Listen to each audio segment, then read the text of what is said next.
Ladies and gentlemen, boys and girls, everybody from all around the world, hello and welcome to another episode of The Watch with me, your host, Jean-Louis. Make some noise.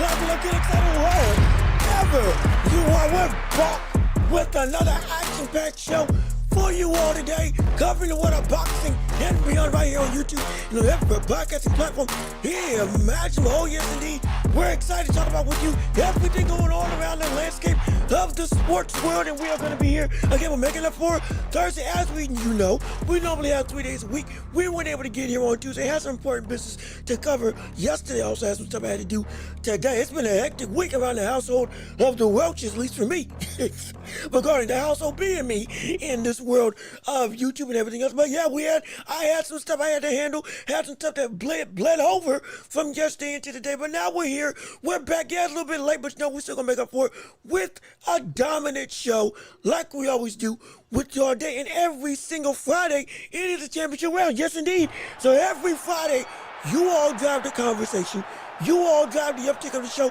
and you all control exactly what goes on in the landscape of this ebb and flow that we do today.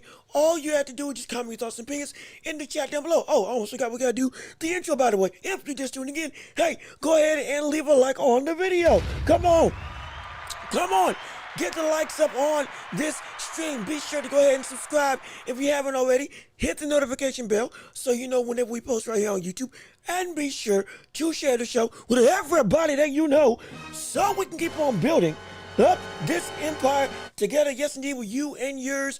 All of you watching and listening can help make this show great, help make this show grand, help spread this show all throughout the world, all with your help, all with your voice, all with your likes and shares, and just you spending time and hanging out with us. And if you want to if you want to say something for the world to be able to see, hey, put it up in the chat down below or on the side of the screen, wherever you have your chat, on your phone, mobile devices, or wherever you are, and we can have your voice be seen and heard for the public, so you can be joining in on the conversation like with Fredo. What's going on, Fredo? How are you doing? Good to see you. Thank you for tuning into the show.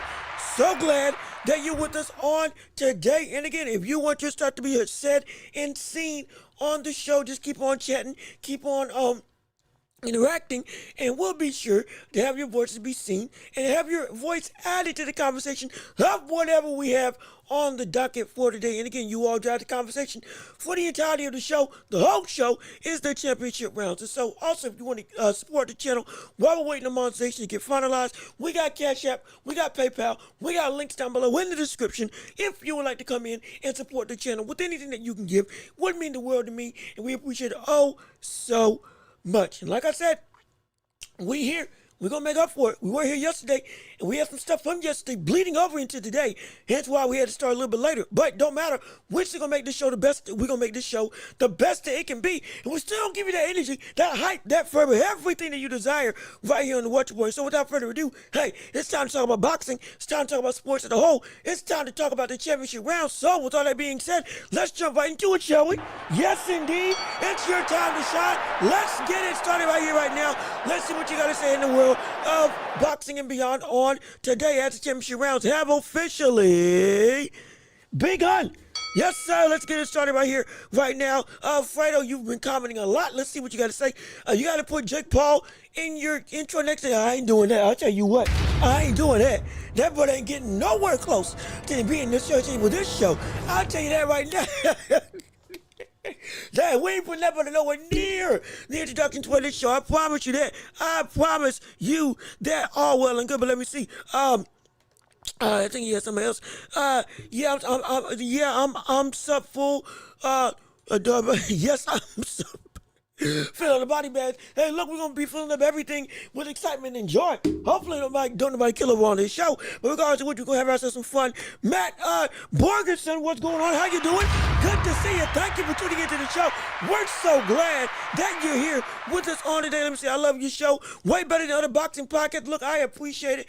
I'm just trying to do the best I can. If you enjoy, hey, leave a like on the stream. We're here to give you the hype and the fervor. And again, it's a championship rounds. So whatever you all want to discuss in the world of boxing or beyond, whether it's NFL, whether it's the NBA, whether it's in movies, sports, television, all that stuff, we can talk about it right here on this show and have your voice be seen again. Let you all control the action. Normally it's me riding the ship, but today, like we do every Friday, you all drive the conversation. Yes, we have plot points, we have agendas that we will touch on throughout the show. Yeah, and I got listed on my side of the stream that we will touch on, but absolutely, y'all control everything, so we can't wait to hear what you had to say. Your show is genuine. You care about the audience and don't just read super chats like like the sellouts out there. Now, again, hey, I try to read everybody. Now, yes, once we do get super chats, hey, if you super chat, because they're paying money, sure, I'm gonna prioritize them. But again,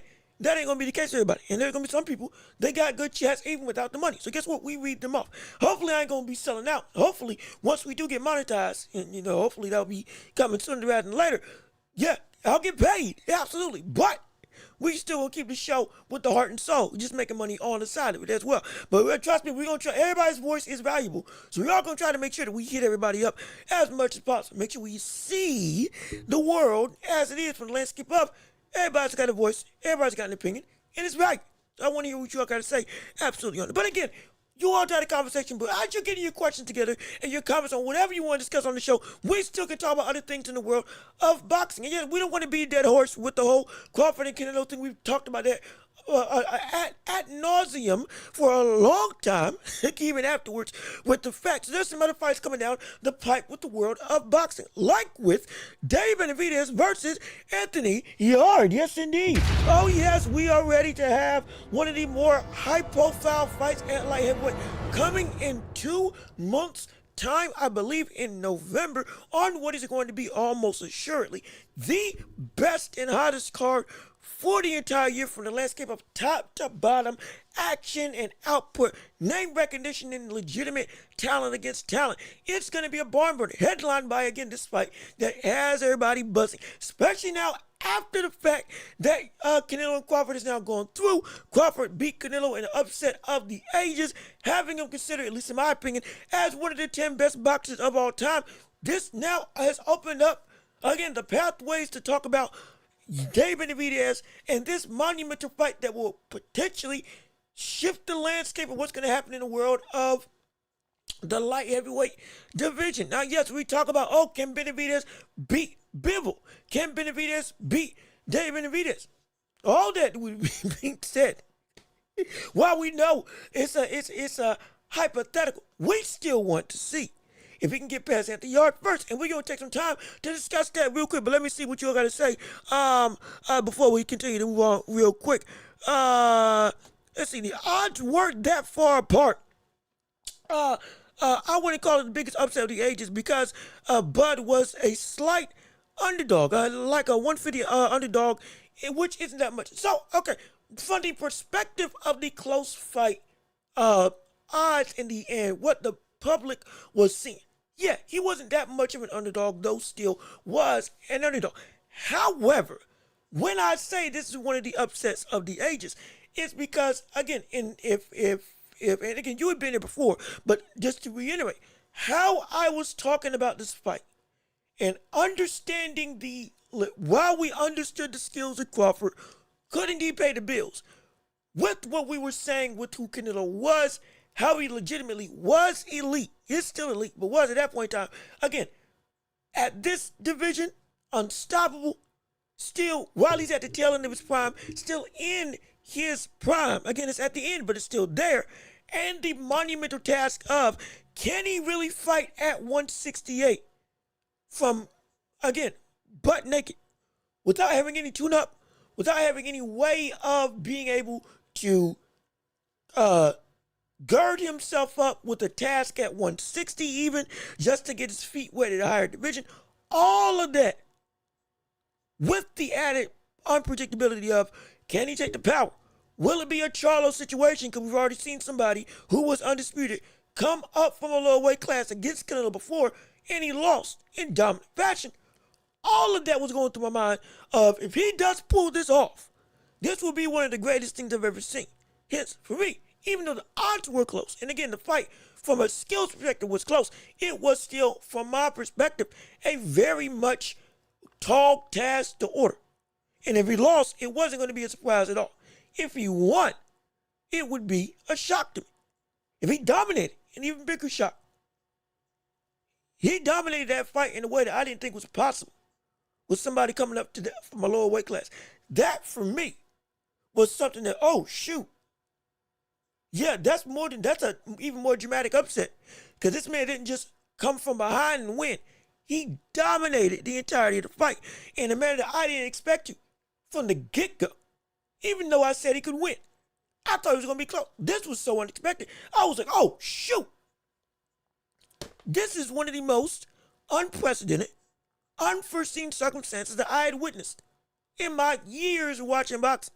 Hence why I say this was an upset for the ages, because it wasn't just, oh, insurmountable odds. It was the way that he won, with the understood wall of obstacles that was against him.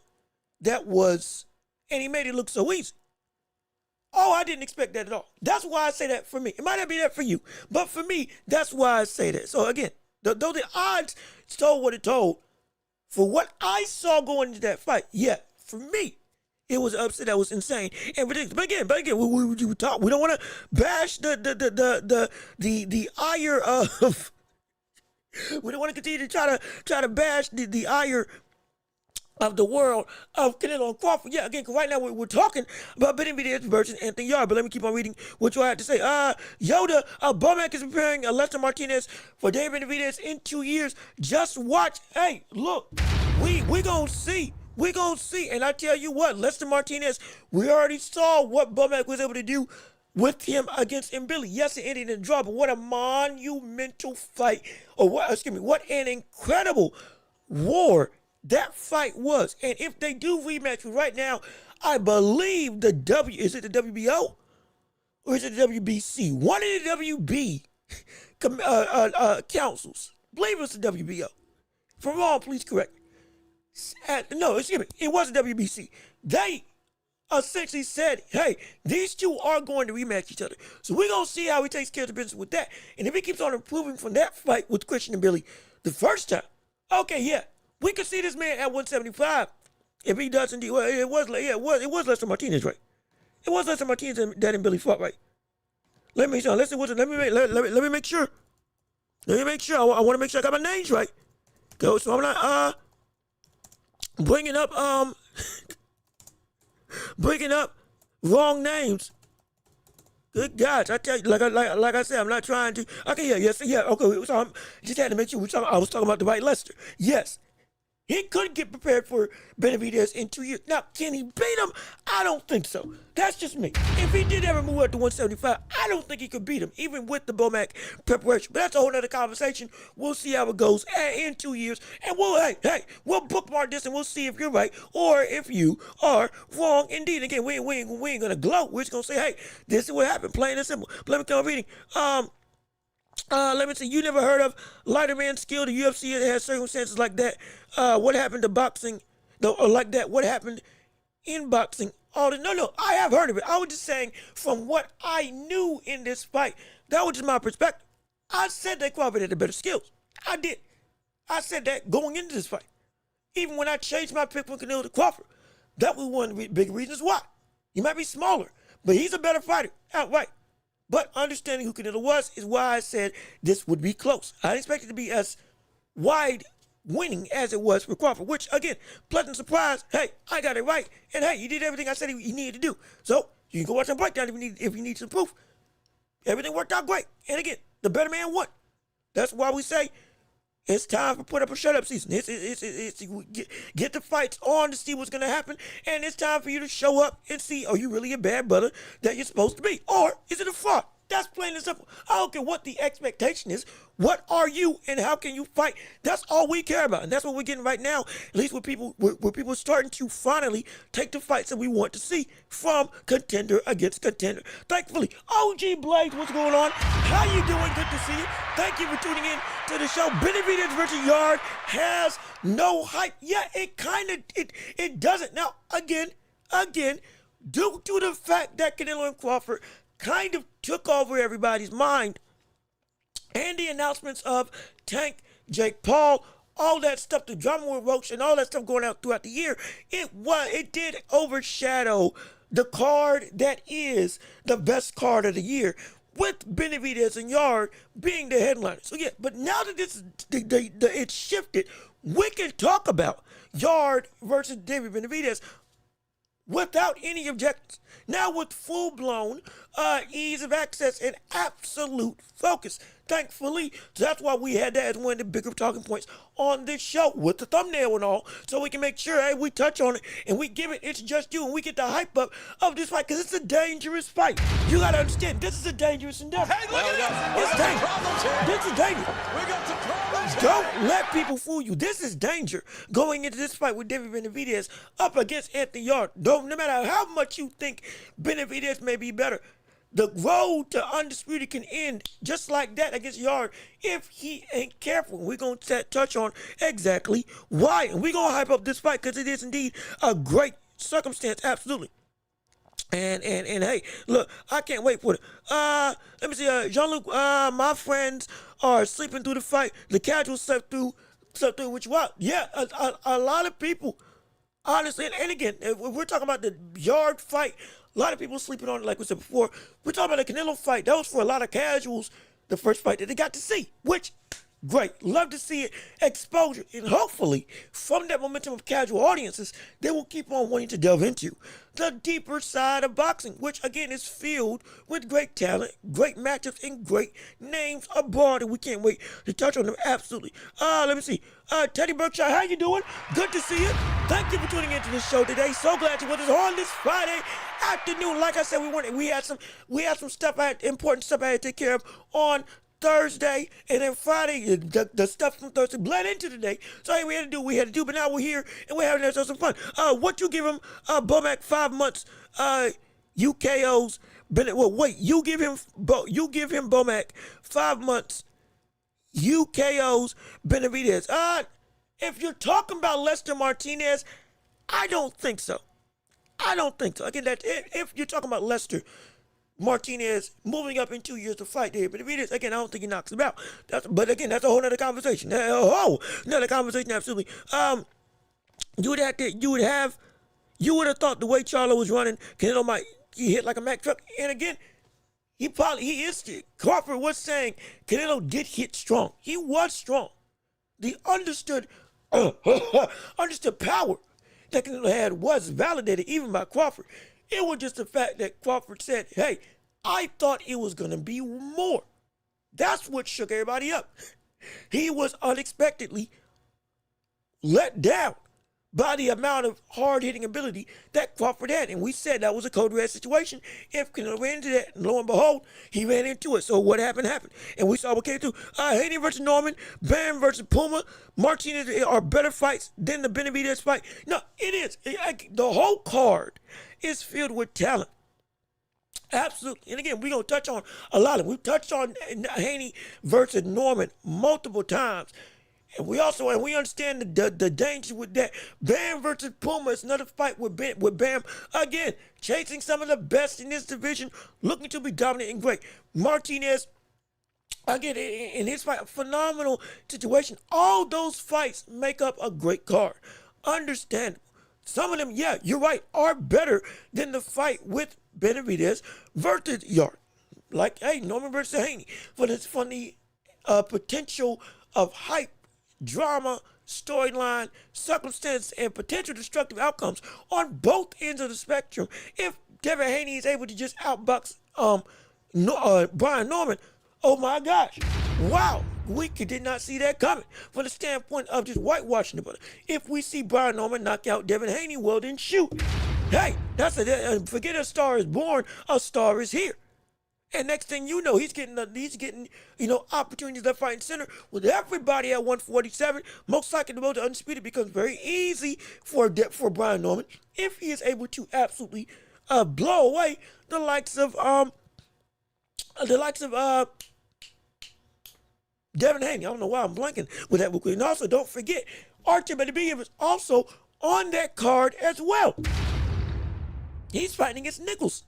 So we have a plethora of fights on that docket that are so, and I do emphasize so, enticing for the world to want to witness and see.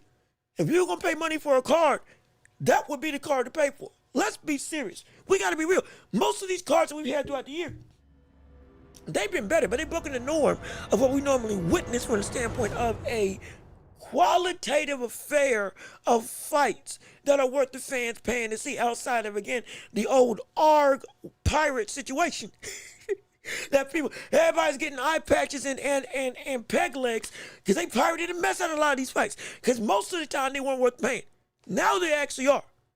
Now they're actually, we got some fire on these cards. We got some fervor. We got some understood, not just danger, but some legitimate talent going up against actual talent.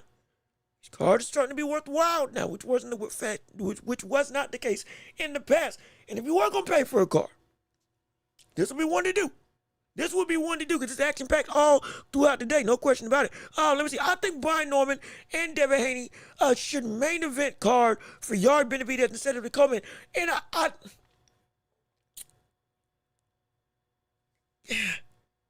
see, I get why.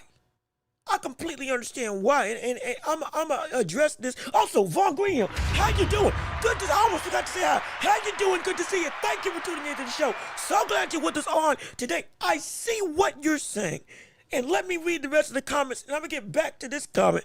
Let me read the rest of them real quick, but I see what you're saying, but here's why I want Benavidez to be the headliner for this fight, and I'll explain it after I read the rest of the stuff real quick, but I'm gonna get back to this.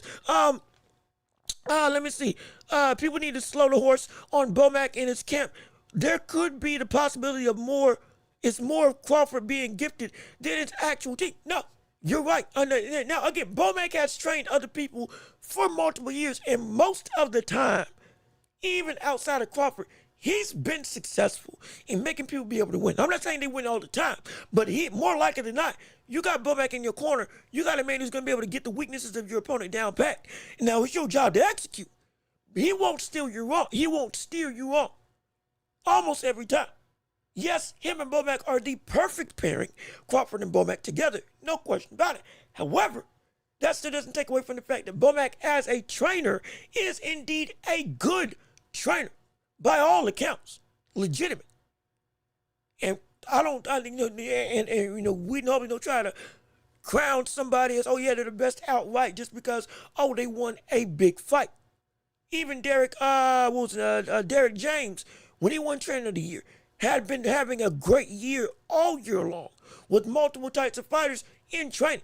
Now, when that fell through, Monica got taken off him when all his fighters started losing. But again, Bomac, he is the truth, legitimate. But what you're saying is right. Crawford being as great as Crawford is, yes, it's a big part in why he's winning. But also Bomac is indeed a great, phenomenal coach. A phenomenal coach. Absolutely. And so, like I said, and look, he's training, I believe he's working with Chris Eubanks Jr. in their fight with Carter Ben in the rematch. I believe that's it's either late October or November this year. So he's working for that. He's working with Eubanks on that fight. So again, you're going to see if he is indeed as great as he is, you're going to see him make a game plan to nullify everything that Conor Ben has to the table. Now, if he executes it, that's another situation. But making the plan and training the brother, Bomac's got that down pat, absolutely. And he is great. He is great. And so, yeah, like you said, like we just touched on, playing train does not really have the same magic. After that one special fighter, again, Derrick James, another situation.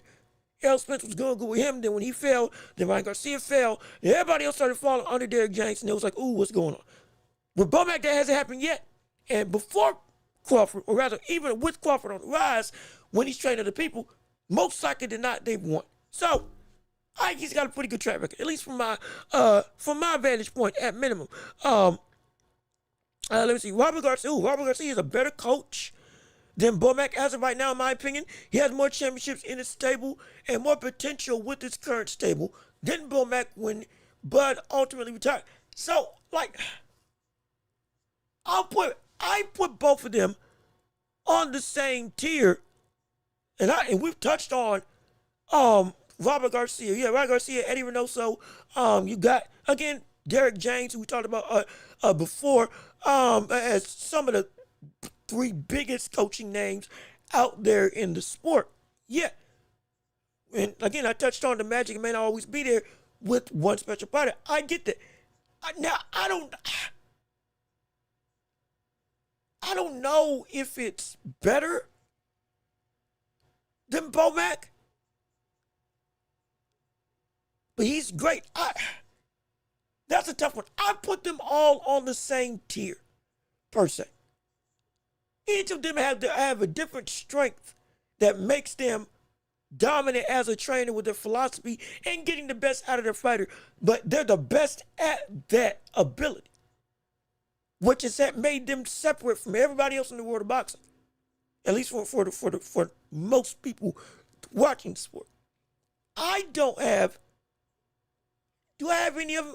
I think if I was a fighter, I'd rather have Bomac, because I think he's better at being able to pinpoint the specific weaknesses of what a fighter does and does not do.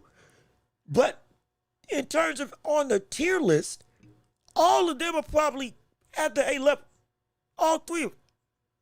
Now, whatever you prefer stylistically and what you want from a trainer, you'll value one over the other. That's the thing. And again, with like Robert Garcia, the championship stable, the pedigree, and all that stuff, I have no issue with that at all. He's got the resume and a literal wall of accolades to prove, yeah, I should be considered the best out of everybody else. I have no problem with that. If that's how you feel, me, I think, again, as a fighter with me, I would rather have Bomac train me because of what I see him pinpoint when he does dissect opponents outside of other people. That's where I'm like, you're just a different flavor, but it's still elite menu nonetheless. So whatever you value, what you with what you choose, I ain't got no issue with that. No issue with that at all. I ain't gonna fight you on that. All of them are indeed just phenomenal and great. Absolutely. Let me keep on reading. I want to make sure that I catch everybody on this thing. Keith Thurman versus Fundora. I'm looking forward to it. Oh yes, indeed. We can talk about it. We are gonna talk about that fight. Like I said. Also, Love King. Thank you for tuning in as well. We appreciate you coming in on the show. Like I said, it's still the championship rounds. You all do drive the conversation. We just had this up in lieu of people getting questions together. But you all control the narrative, what we're going to talk about for this show. But predominantly, people were trying to talk about Benavidez versus Yarde. Hence why we got this as the current section of talk. But we do have to start jumping into it. But again, we're going to touch on Fundora versus Thurman and why I think Fundora's I got a feeling he's going to beat him. I got a feeling he might knock him out. Ooh, I got a feeling he might knock him out. Might. I got a feeling he might knock out Thurman.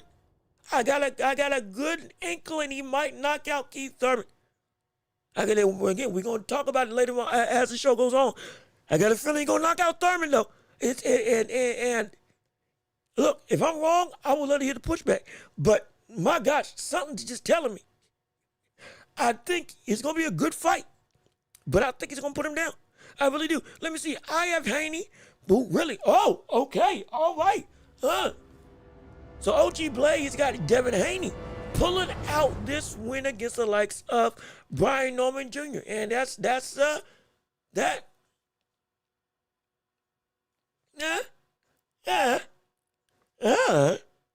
Okay. I can see it. I don't think it's going to happen, but I can see it. And it would be because, if anything, because of the jab. If there was a way I could see Haney winning, which again, I still am asking the question: what is it that you see Haney being able to be, Haney having the ability to do to beat the likes of Brian Norman Jr.? Because though I can see some ways, I can't see a concrete way that he can beat him. Because everything that Haney brings to the table, there's a counter to. So I'm on the fence. I'm really on the fence with saying well, not skipping. I'm not on the fence. I'm definitively saying I think that Haney's gonna get knocked out and beat by Brian Norman. And I don't see a game plan that can successfully overshadow everything that Norman can do against Devin Haney. And I still, excuse me, I still need some help from you all. Help me see the other side of the picture in the sense of what game plan could Devin Haney do to overcome this obstacle of the likes of Brian Norman Jr. Because right now, I just don't see it. I just don't see it. I'm going with Teddy Atlas says, I'm going with what Teddy Atlas says, and he thinks Brian Norman is going to stop Devin Haney. So, okay, so me and Teddy Atlas, we in the same boat. Hey, great, phenomenal, great minds think alike. At least, hopefully, I'm a great mind. Hopefully, Lord willing, I'm a great mind in you all's eyes. I can more likely see Devin Haney. I can more likely see that than Devin Haney winning. I feel that as well. I don't agree with Devin Haney main eventing. Most people will avoid Devin Haney, will avoid the Devin Haney fight more than the Benavidez fight because they still say he will board him. Yeah, that is true. And that goes to the comment that I'm about to go back up and scroll to for Yarde Benavidez being the headliner. Would you rather have Bomac or Eddie Venoso? Me, I'd rather have Bomac just for the flavor in which I fight, or I would fight. I think he would fit me better than with Eddie. But again, still, Eddie is a phenomenal coach. And if he was training me, hey, phenomenal, I would have no issue with that. No issue at all. None whatsoever. Robert is better. He just has too many. He just has too many fights. And yet, look, the amount of people that go to Robert shows you how much knowledge and legitimate prowess he has in the boxing world. He's got so many fighters because everybody's going to him. Like I said, if you see him as the best in the game, I ain't got no issue with that. Because look at the rest of the boxing world also feels the same way. So I have no, and he's got the best way to prove it. So you ain't going to find me fighting you, trying to say that, oh yeah, he ain't worth his weight in salt. He is. He absolutely is. No question about that. Yes, and as Love King so eloquently puts, hit the like button. Please, everybody, hit the like button and get the likes up on this stream so everybody can see what we got going on right here on this show. But real quick, before we keep on evolving this show into more and more topics, I need to touch on Greenhill, what he said, and bringing up this point. Brian Norman and Devin Haney should be main eventing. From the standpoint of storyline, yes, absolutely. They got so much more behind them. And from the sense of what comes in to this fight, from the sense of they have bad blood with each other. When you got Brian, well, I hit the wrong button, but that's what it's like. When you bring up that fight, that's what it feels like in the back of your mind. An absolute, oh shoot, done type of situation, because everybody's tuned in, because that's been a fight that not only has a very long buildup, has Bill Haney and has Norman Sr. jawing at each other, going back and forth with each other. The still unpredictability of what we're going to see from a knockout situation with Brian Norman or an outboxing situation with Devin Haney. Will we see Devin Haney be the same brother that we saw against Jose Ramirez? And if that's the case, we're going to see a knockout.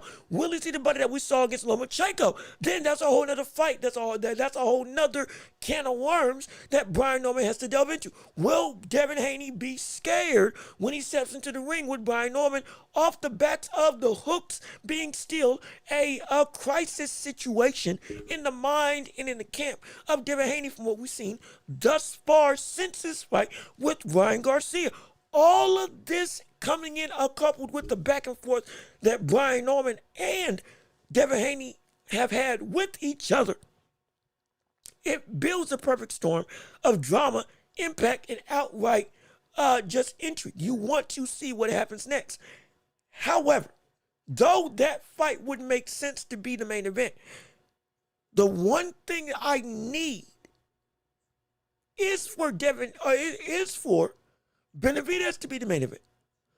Because so often we've seen people that deserve the spotlight to end the night not get it. All because, they're not at the zenith of names that we want to have. We've been saying for a long time that Benavidez deserves the hype and acclaim of being one of the most exciting, engaging, and sought after to watch fighters in the world of boxing today. We've touched on that multiple times. But again, because of the landscape of boxing, he never got that shine. Devin Haney got the shine above the likes of Dave Benavidez. He was again talked about with the four kings of boxing when it was him, Tiffany Lopez, Ryan Garcia, and Tank Davis, when they were all coming up with each other at 135 pounds.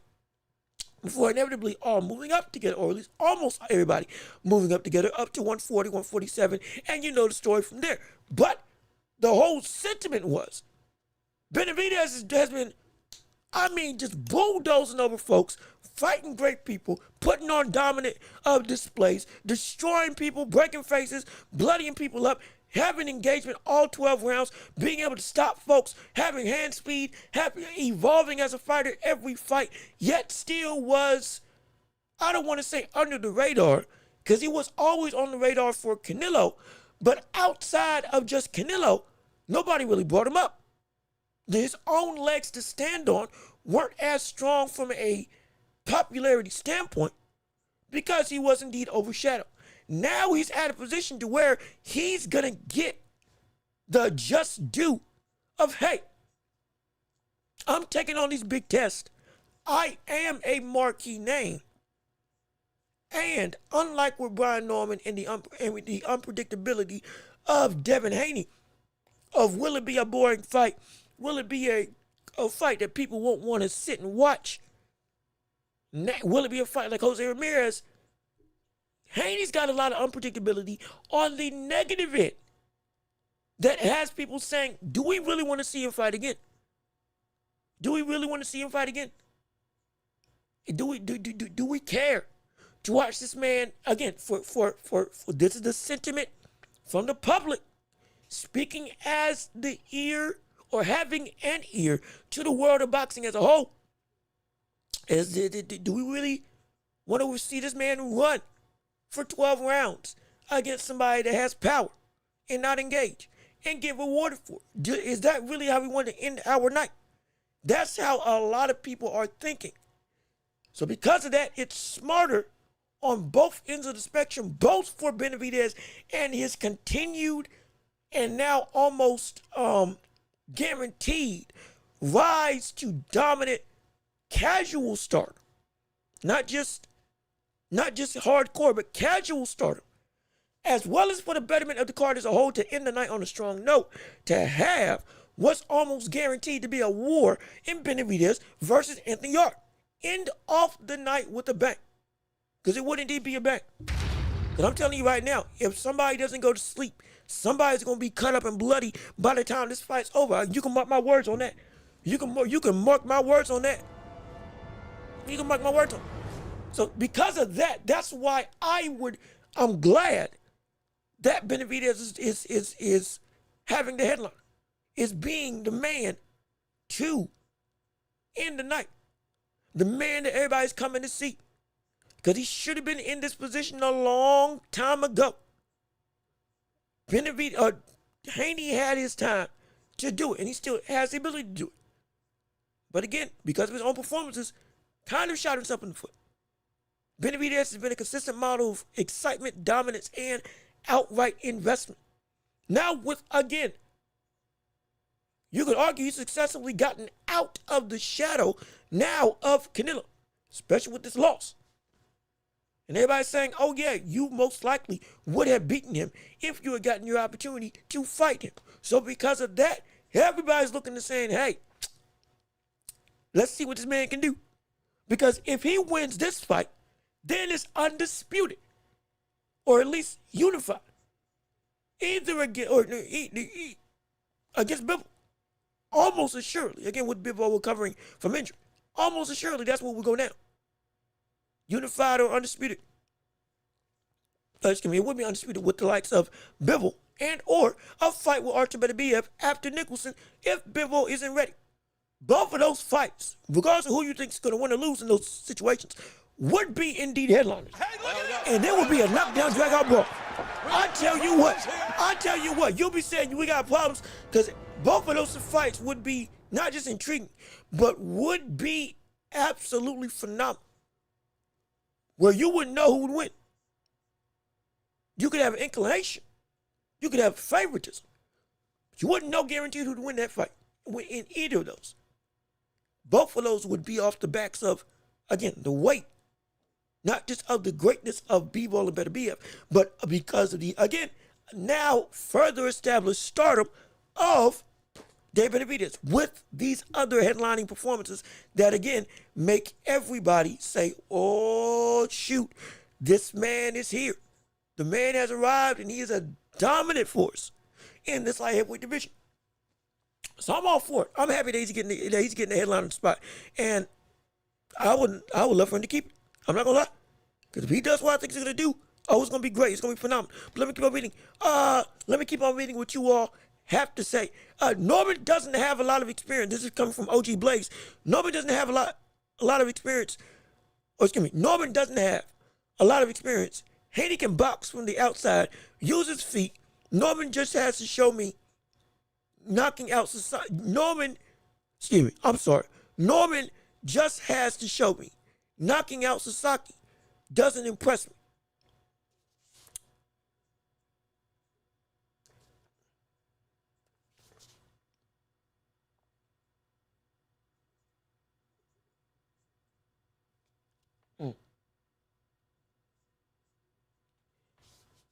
I understand where you're coming from, what you're saying.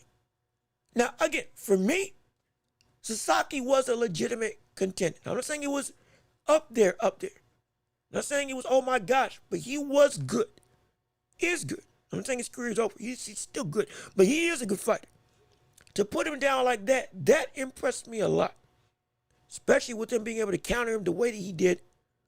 Beat him on the inside and be able to, again, while walking him down, still be defensively responsible and nullify most of the stuff that Jim was doing.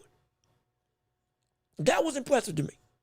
Now, if he still just got to show you some more against, again, a better competition, a better fighter in skill level like with Norman, hey, no, I have no issue with it. No problem at all with it. With that being the case, what that then creates is a type of identity on Norman that I think goes, or that I think really isn't healthy for him. From the sense of he's got a lot of skill sets that can counteract the likes of Devin Haney. But because, again, of the perceived competition, which for some people might not seem as great, they don't think, okay, yeah, you ain't fought the people to show me, oh, you can really beat the likes of Devin Haney. With all the faults that we see with Devin Haney right now, yeah, you still ain't on that level yet. I say that he is. I legit think that he is.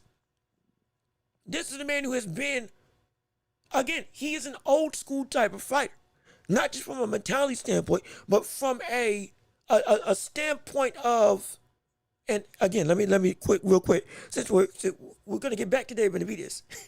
We are. But since we're now just ebbing and flowing through, we're back in the championship rounds. Since when we're talking about the likes of Norman, he's an old school type fighter. The stuff that he uses in this game isn't going to be the quickest or the flashiest or like the slickest from the standpoint of how he goes about his fighting style, his identity. But it is so effective because it is, again, built off of angles is built off of having, again, not quick feet, but good feet. And because of his strength, smartly utilizing his ability to cut off the ring and pressure his opponents, and having a shot selection that is predicated on breaking you down. And he is so effective with that. And his defense is underrated. His ring IQ is underrated by a lot of people. It's not, it doesn't get the shine that it does deserve. And he's a man who, against the likes of Brian Norman, yeah, he can really, against the likes of Devin Haney, he can really make Devin Haney have a bad time in it. He really can. And it's not just because he can knock him out. It's not just because he can beat physically the capabilities of Devin Haney. It's not just because of the already established pitfalls of Devin Haney's fighting style, where if you are physically at his level, you can get to him. You can make life hard for him. If you are as big as him, if you're stronger than him, if you have a similar reach than him, you can mitigate a whole bunch of avenues that Devin Haney would normally utilize to make it so that he has a terrible time in the ring. Horrible time in the ring. We've seen it. We've known it. Shoot, if you can go through and nullify a lot of the physical advantages that he has at his disposal, guess what? You give that brother a hard time. A terrible time. The fight with Lomachenko versus Devin Haney. Lomachenko was a shorter fighter. He's been a shorter fighter his entire life. By most accounts, he should not even have been able to be competitive at this level at 135 with what he was doing before retiring. But he was able to give Devin Haney a fight of the year contending fight. And on a lot of people's accounts, he should have won that fight. And he was able to mitigate Haney's jab, Haney's length, Haney's speed, and make it so that he was always able to fight on the inside. And he gave Haney so much headache with that ability. Though he wasn't physically able to match him, he was able to nullify all of his physical advantages. And then what happened? Boom, you saw, hold on. Hit the wrong button. But then after that, you saw Haney having a very tough time. Now, I'm not saying that Norman is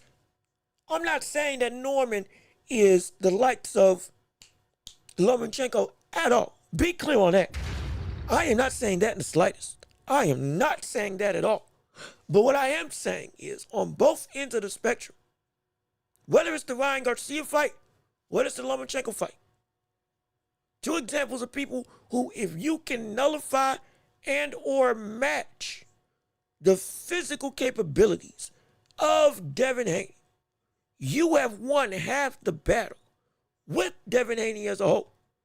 You have.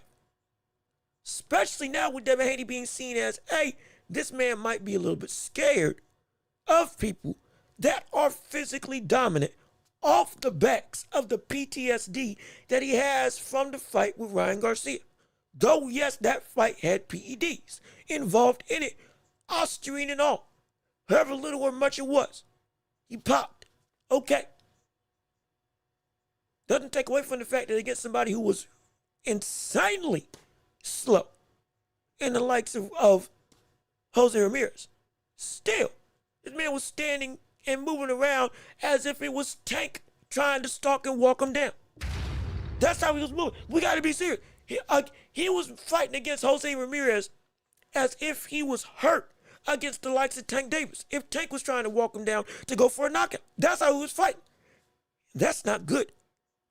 That's not good, because at that point, Devin Haney could have done whatever he wanted to do against Jose Ramirez, boxing-wise, and not actively run like he did in that fight.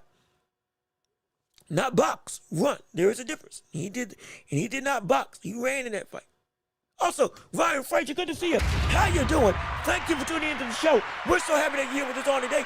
Again, this is still the championship rounds, where the whole show is the championship rounds every Friday like we always do, where you all drive the conversation and you all make this show everything that you want and desire by going through and making the world your oyster. Absolutely. And so I want to hear what you all got to say. But again, right now we're talking about the world of, or we're talking about the fight of Haney versus Norman, and how we need to understand that the boxing ability of Devin Haney might not be able to save Devin Haney.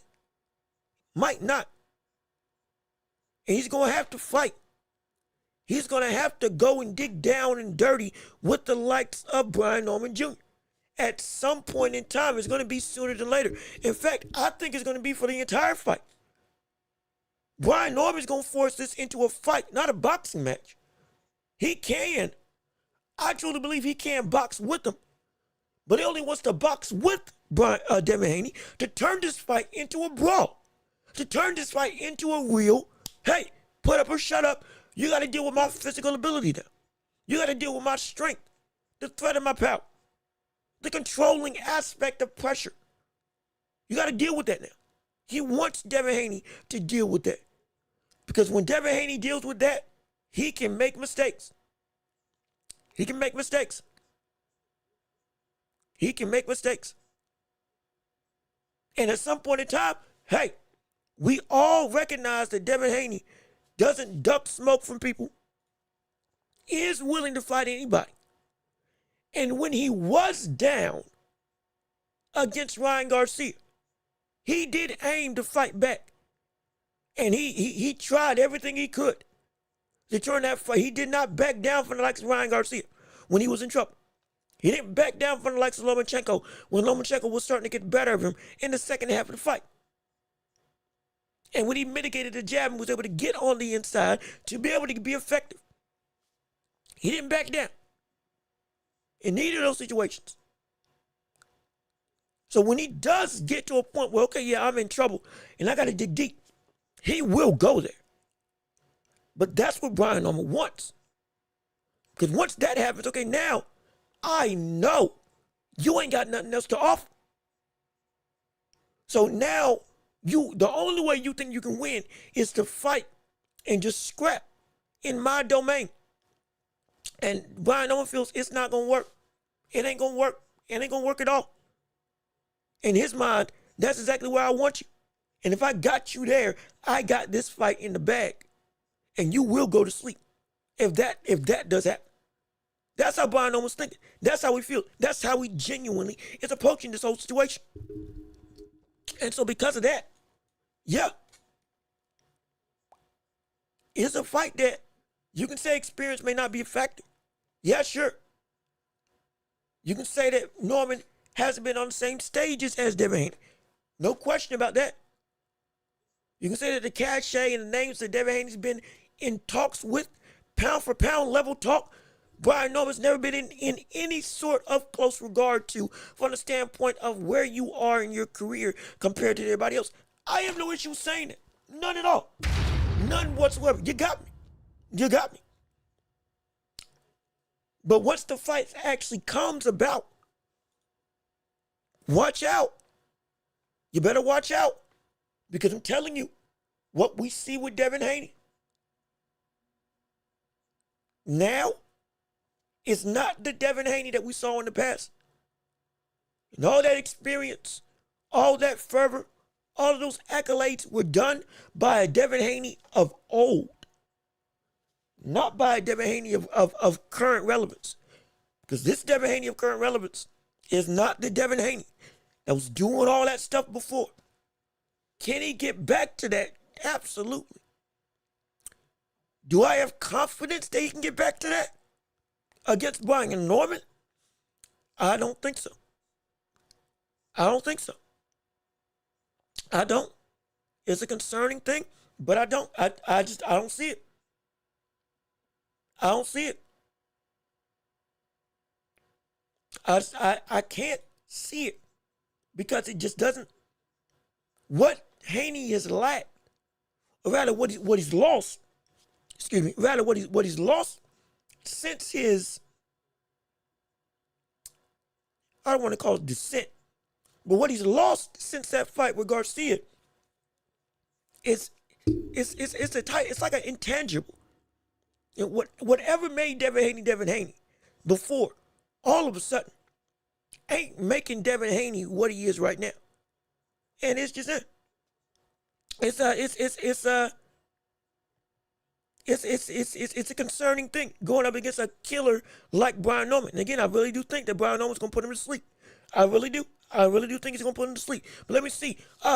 Ain't Devin at 26 or ain't Devin like 26? He's either 26 or is he 26 or 28? Let me look it up real quick. Is he 26 or 20? Okay, yeah, he's 26 years old. So yeah, no, he's 26. Absolutely, yeah, he's 26. He's young. He's young. I dare say he's not even in his prime yet as a fighter. He's getting into. He's still young enough to where he can get into his prime, and he's still a big kid for multiple divisions. And it's insane what he's accomplished before the age of like 25, being undisputed, beating Lomachenko, fighting all these great dominant fighters, being a person who, again, hasn't ducked smoke, already 30-0? I believe he's 30-0 in his career. Insane. I'm not diminishing that his talent isn't real. I'm saying where his talent is at right now. I don't think he can beat Brian Norman. He can grow from this. He can evolve from this. But right now he's experiencing something that he's never experienced before. He's experiencing a mental block. That's what he's doing. He's experiencing a mental block in his mind as a fighter because of that fight with Ryan Garcia. There are still concerns that he hasn't gotten out of that mode of, I need to be uber careful at all times. That's a problematic thing. And you saw how it affected his fighting ability in Jose Ramirez. Again, we can only go off of his last fight. That's the most recent performance that we've seen from him. He wasn't injured. He was healthy. He was actually, there. And by all accounts, it was like he was setting up for the fight for the bigger rematch down the line. So he had a goal. He was driven. He was dedicated. All that stuff. We didn't have any complaints about any outside the ring issues. And now he put up that performance with no, to my knowledge, no real excuses or no real caveats that could have put something in perspective with that performance outside of you just lost. That's what I'm seeing right now with the likes of Devin Haney. Everything was set up for him to look the best that he could. And he looked like that. That shows me, at least for me, again, speculation. If I'm wrong, I'm wrong. No issue. But for me, something ain't right up here.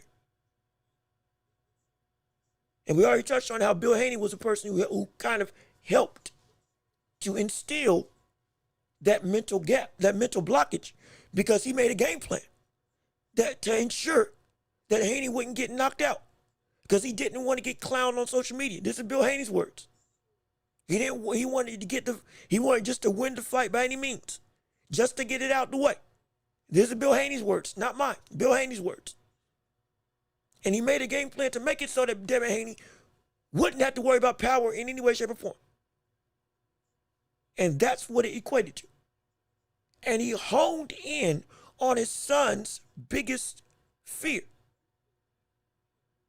Not to help him get over it, but to some degree coddle it and intensify it. That's where the stuff gets wrong. That's where now we're sitting where we are right now. With a lot of people are saying Devin Haney's going to get knocked out. And it's because of that. It's because of that. Mentally, he's not where he was when he was undisputed. Mentally, he ain't where he was when he was pound for pound. going up against a brother who's an old school type of fighter, both in style and in mentality. That's like, yo, I'm a destroy you. There's nothing you can do to me. Try something, it won't work. Say something, it won't work. I can tell you how to beat you. And guess what? You still won't be able to stop it because you're not there. And you also just ain't as good as me. He's going up against that. With the obstacles mentally in his way. And that's where stuff gets it gets concerning. It really does get concerning. But let me keep on reading what you all have to say. Just Do Boxing, how you doing? Good to see you. Thank you for tuning into the show. So glad you're with us on today. I love you all, and I'm so glad you're here with us, tuning in on the show.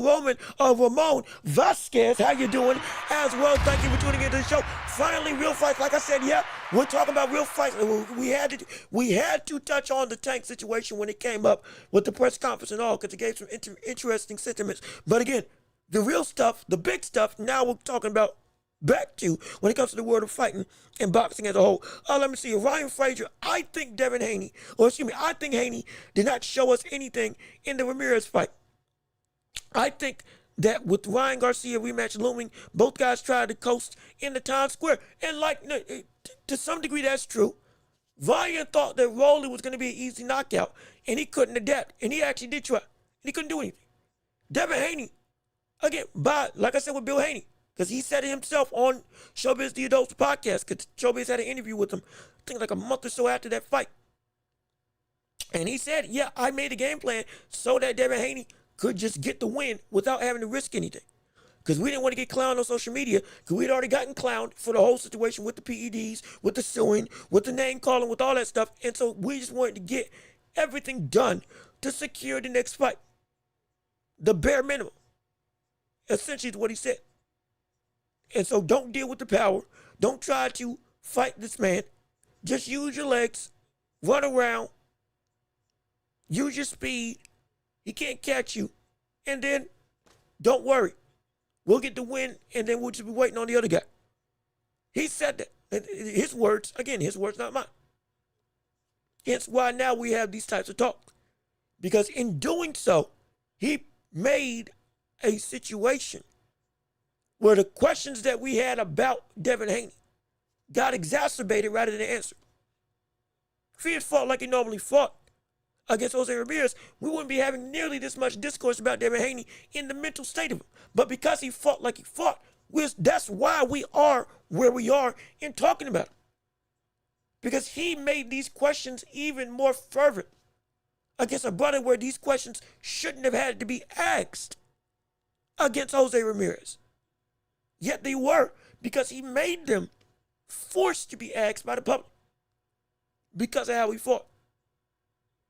Now going up against a real killer, yeah, there's some danger that we're like, hey man, can you actually take this? Can you actually take on that type of test? Because, yeah, like we keep on saying, in most situations, like the boxing word, like the boxing phrase goes, you're only as good as your last fight for the vast majority of the boxing public. Sad but true. It's sad but it's true. And so Brian Norman got the opportunity to take the welterweight division over with the win over Devin Haney. Yeah, I mean, let's be real. Right now. And what's crazy is we were trying to talk about Benavidez versus Yarde.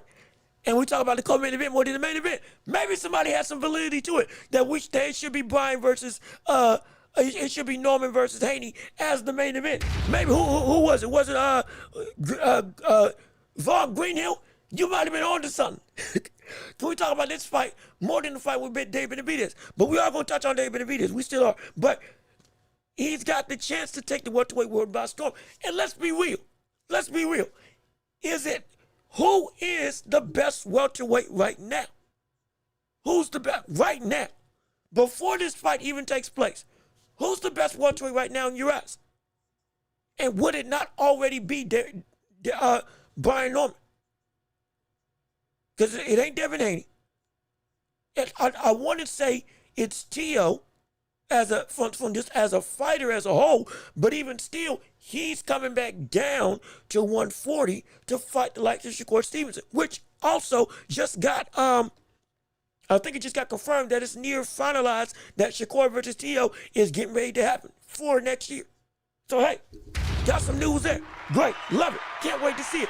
Absolutely. But again, who's the best at 147? You would think. I mean, you would think it's you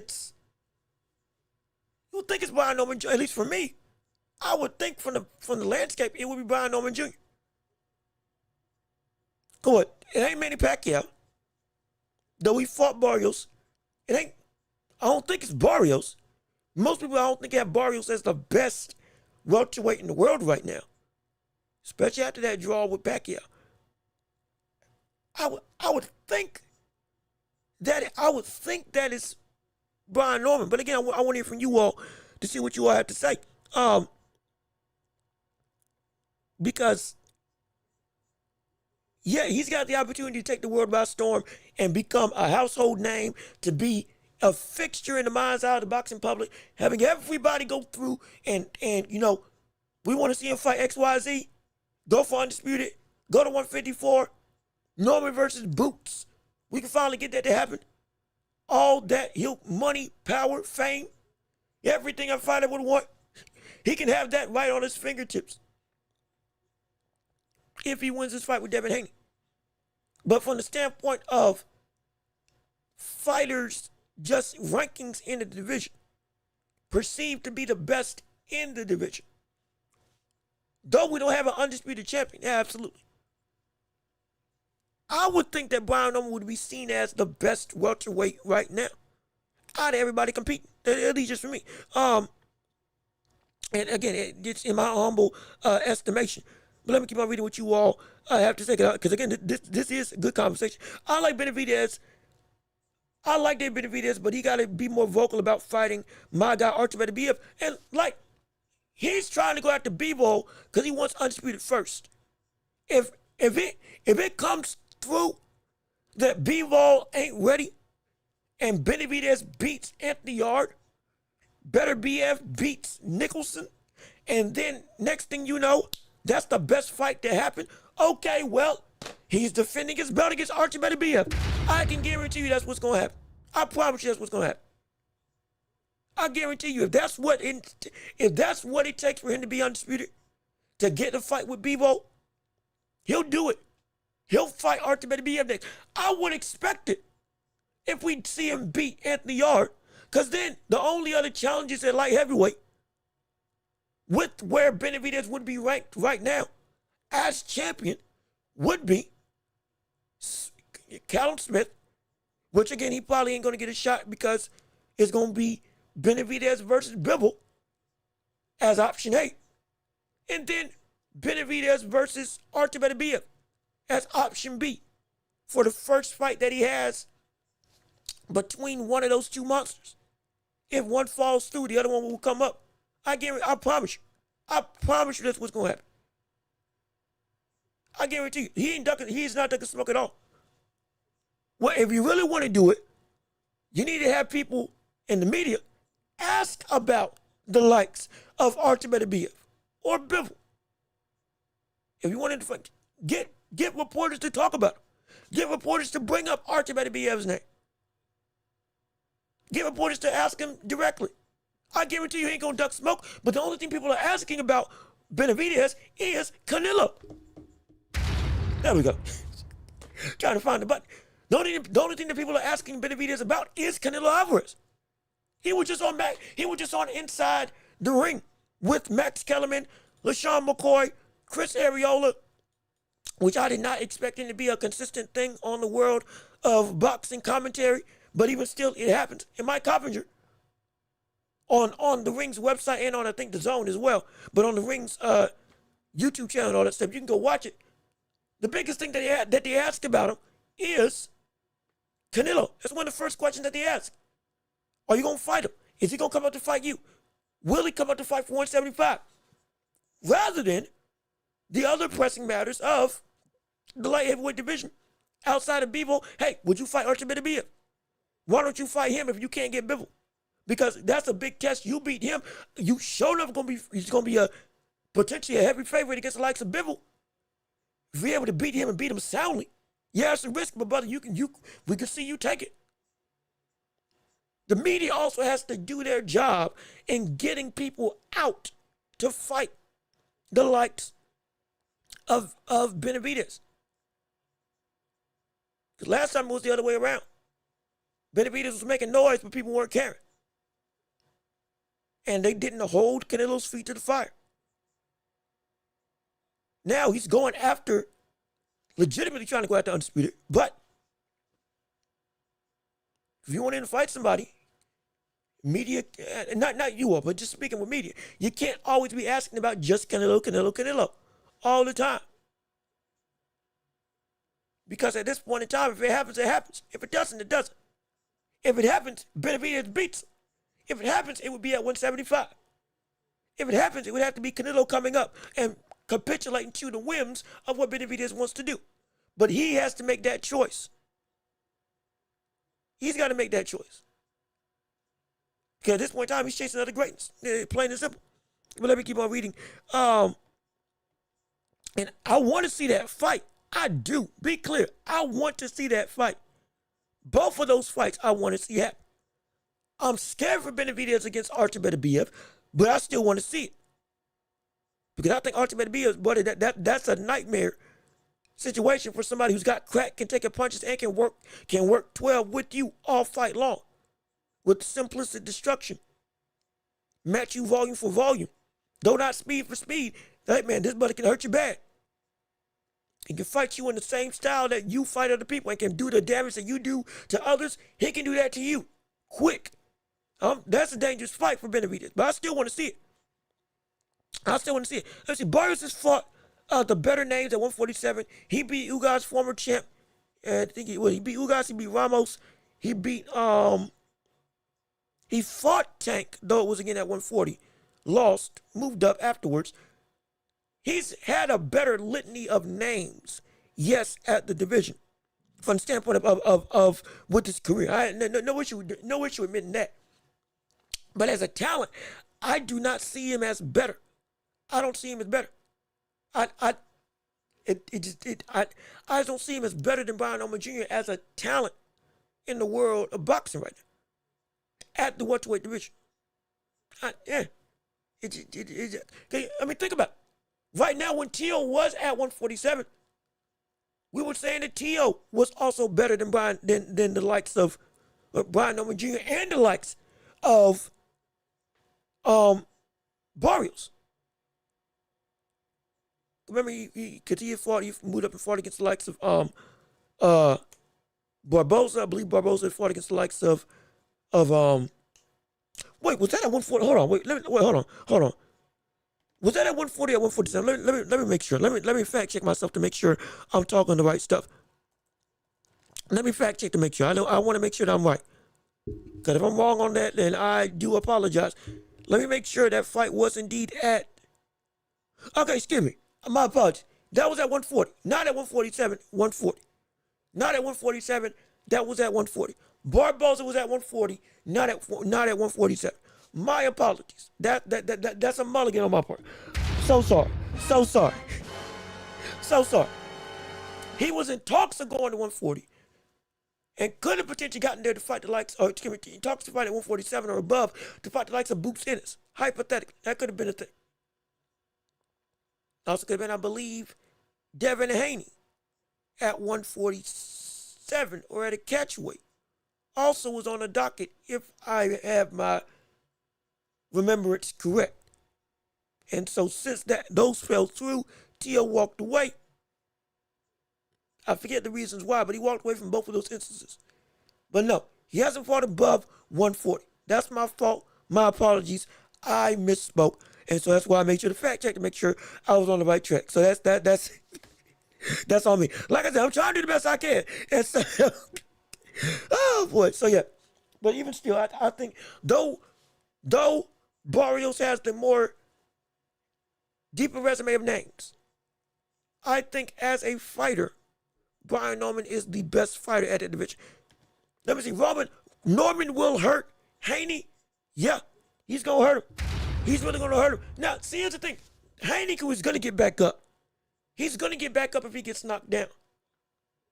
He really will.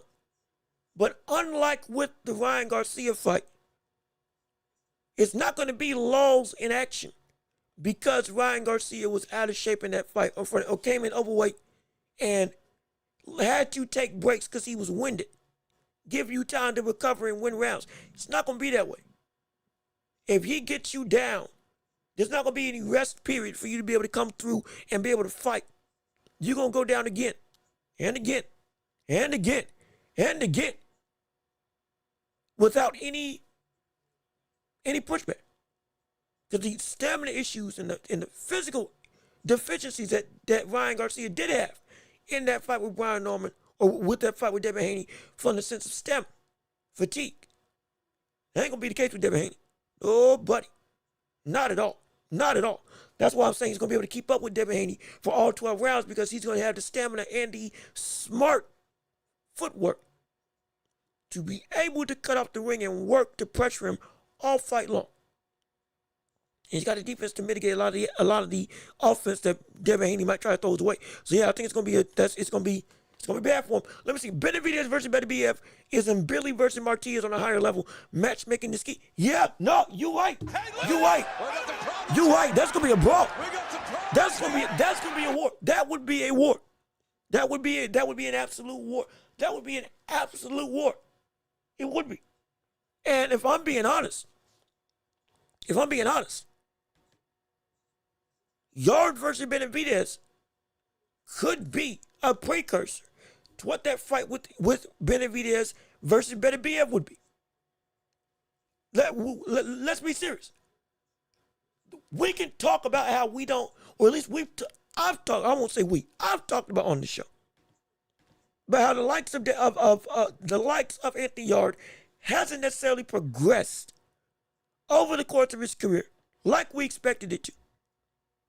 The likes of Anthony Yarde in this world of boxing has not turned into a more well-oiled machine like we thought it was going to throughout his tenure, rising up in the ranks of boxing.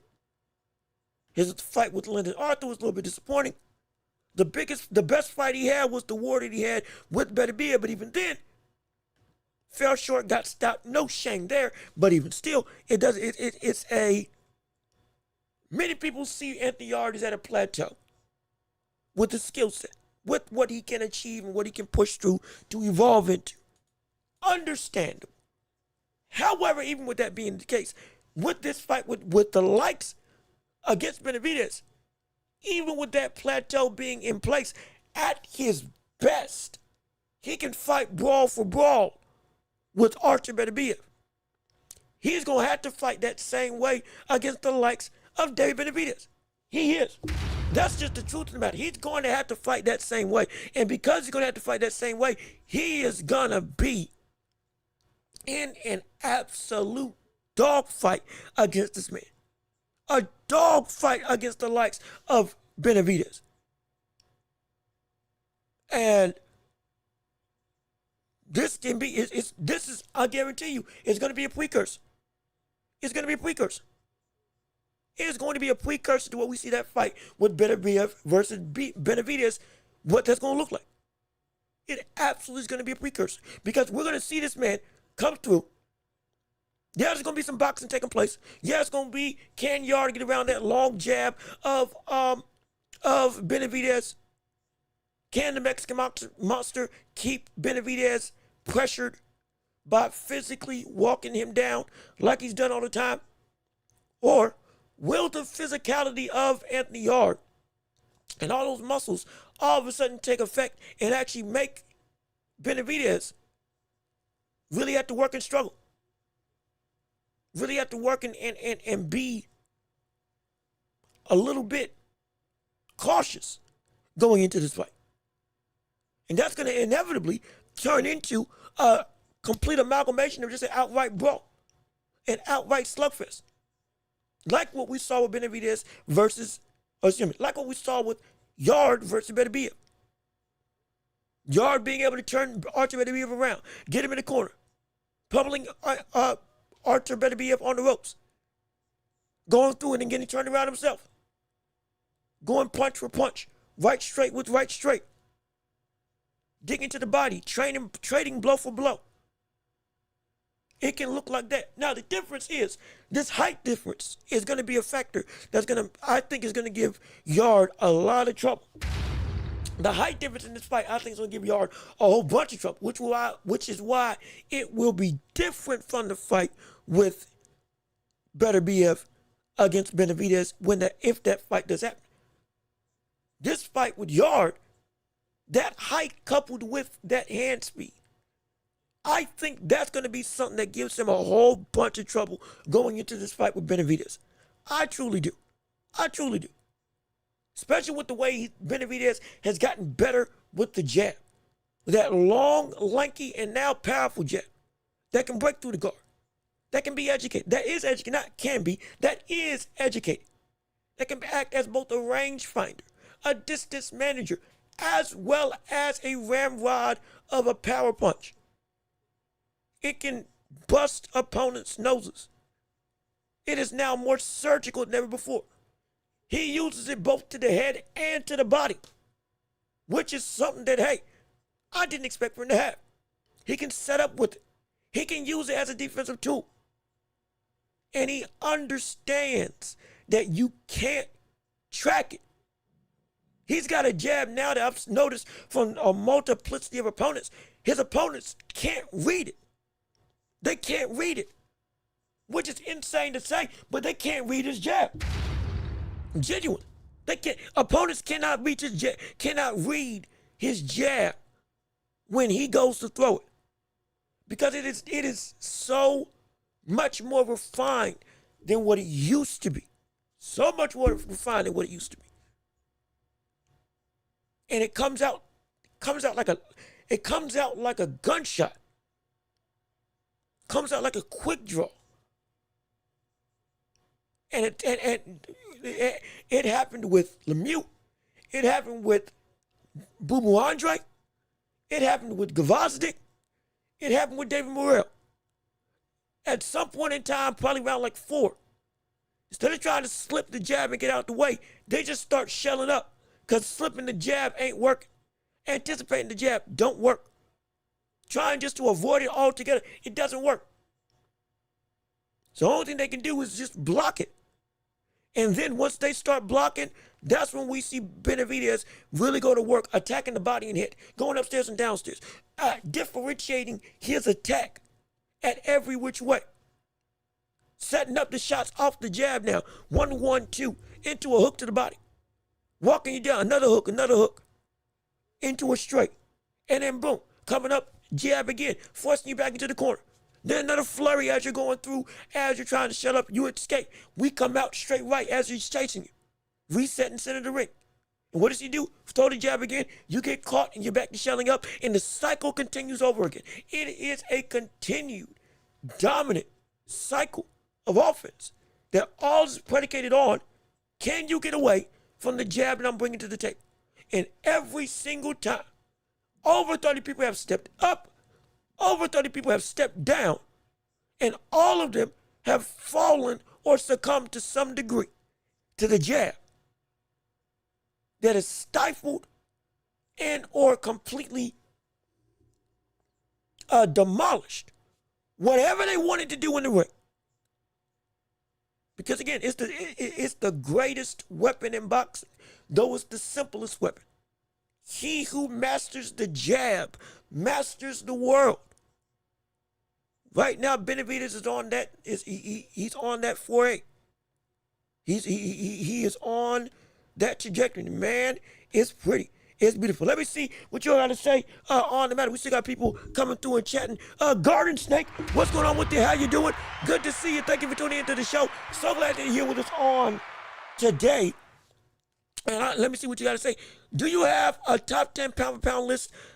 Yes, I do. Actually, I really do. And Benavidez is on that list. Let me pull it up real quick as we're quickly switching gears into the world of, again, talking about the world of boxing. You all still drive the conversation. And please get the likes up on this stream. Get the likes up so the world can see exactly what we got going on right here on this show. We love the conversation. We love the discourse. We want to hear from you all. Put your chats in the comment section down below. We want to see what you all have to say. We want you all to help drive everything that this show is to make it so that we can see your voice not just be heard, but be dominant in the world of boxing and in the world of this show as on whatever you want to discuss, whether it's on boxing, NFL, NBA, everything under the sun.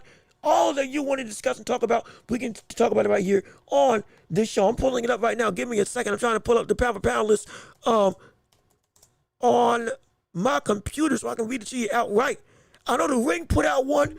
I know the Transnational Boxing, I think it's Transnational Boxing Coalition, they put out one as well. Both are kind of an amalgamation of both is what I make for my pound for pound list.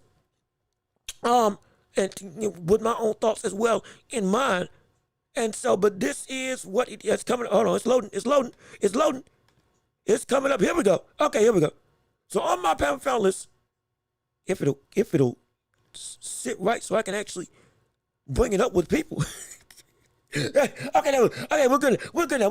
Okay, yep, we got it. So on my pound for pound list, for me, number one right now is indeed Terrence Crawford. Oh yeah. There's no dispute on that. There is no question in my mind. Terrence Crawford's number one. I got Crawford at one.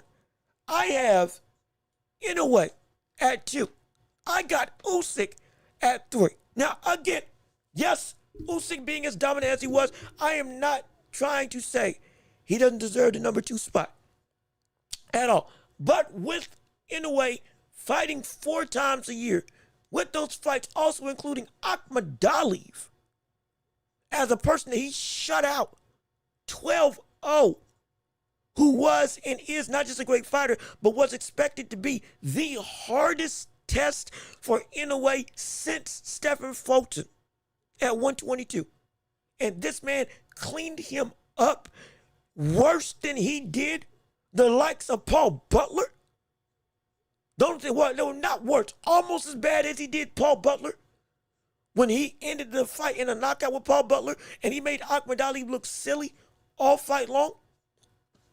No, that's some stupid level of greatness. He's number two. Usyk's number three. Then I got, this is where it gets tricky. Then afterwards, I have, I'm trying to think if I want to change my list.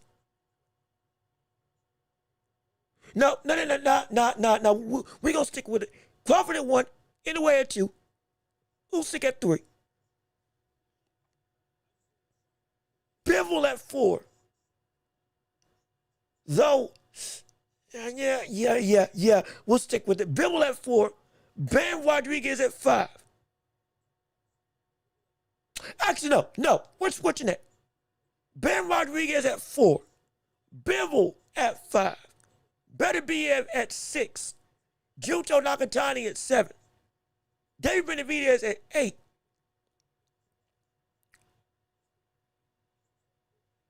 Shakur Stevenson at nine, and then Canelo Alvarez at 10. That's my list.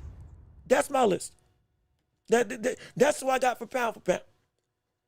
And let me compare that to everybody else's list in the world, like with ESPN, because I know they had a list. I need to make sure I got that pulled up, because like I said, it's trying to take as much as we can into account for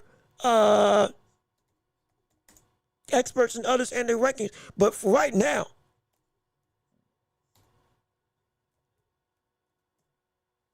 we good. We okay. So right now that's my pound for pound. That's my pound for pound. 1, 2, and 3. That 1, 2, and 3 not negotiable. They are not negotiables. I cannot, in any faith, give anybody above those 3 in terms of my list. And then afterwards, it goes. Let me pull up again.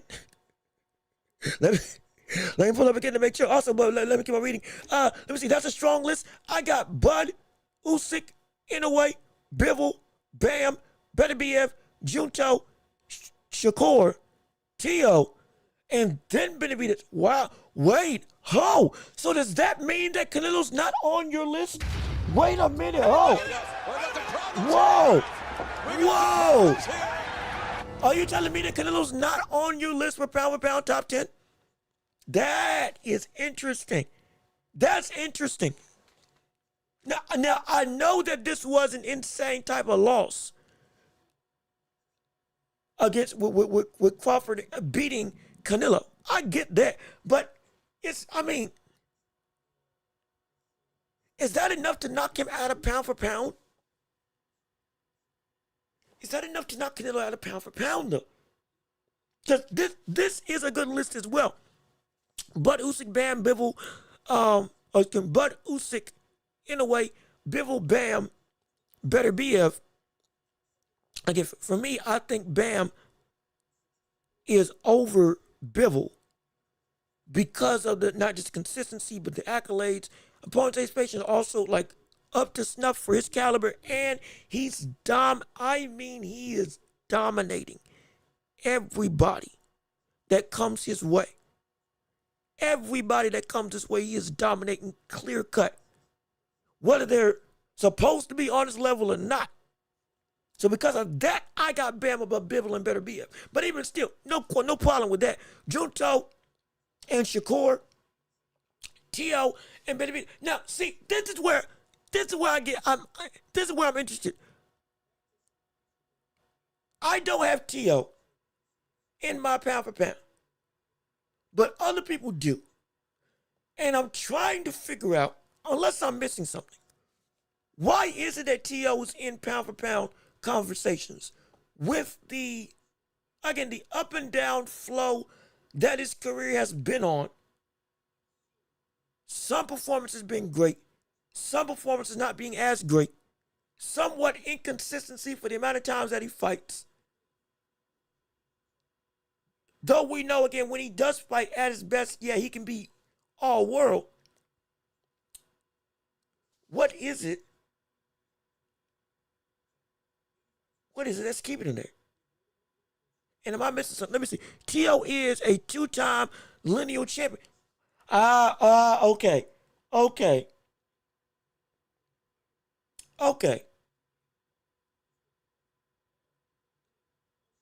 Okay, so he's two-time lineal. Wait, but what isn't Canelo that as well? With them being two-time undisputed, wouldn't that also make him by default, because you got to get every belt, including the ring, the lineal champion as well? So two-time lineal champion in his own right as well? With, again, the resume that he's garnered with the, to a degree, not even to a degree, the more consistent outings that he's had. Though, yes, the opponents have not been up to snuff that we wanted for the last couple years. He was still fighting a whole lot more often than Teofimo Lopez. Let me see. Canelo dropped 7th outside of the top 10. Good God. Wait a minute. Oh, whoa. So you said, wait, whoa. So Canelo dropped 7th outside of the top 10 after that loss for me. So that would make him 7 spots outside the top 10. 17th in the world, in your opinion. I get that he dropped. No question about that. I can even have the argument for you going through and he falls out of the top 10. Okay, fine. I can see it. I can see that. I don't know if I can see 17 people above him in the world of boxing, even right now. I don't think there's 17 people above the likes of Canelo. Just from an all boxing standpoint, I don't think that, unless I'm tripping. Okay, let me see. No, I'm sorry. I meant I had him 7th in pound for pound, and now after that loss, He's outside top 10, but definitely top 15. Okay, that's okay. Thank you for clarifying. I was getting ready. I was about to be dumbfounded because I was like, wait, I knew that loss was drastic. I knew that was going to affect Canelo. I didn't think it was going to be that bad. Oh, gosh. But you have him outside the top 10, but top 15 and right around the 12th spot. If I had to put a rough number, understand? That perfectly fine. Perfectly fine. That is feasible. That is understandable from a rankings perspective. Now, again, for me, I still have Canelo in the top 10. He's just at the 10th spot. With the lack of stiff competition, with the lack of David Benavidez as well, on top of this loss, hey, I had to be real and had to be fair. Yeah, he dropped to the bottom of the spot. Because, again, whether you think this fight was a close affair or not, from the standpoint of matchups, he should have been able to do what he wanted to do in this fight. From the sense of, you are still Canelo. And because you got beat that soundly, yes, by all-time great, no, it's going to hurt. It doesn't hurt your legacy.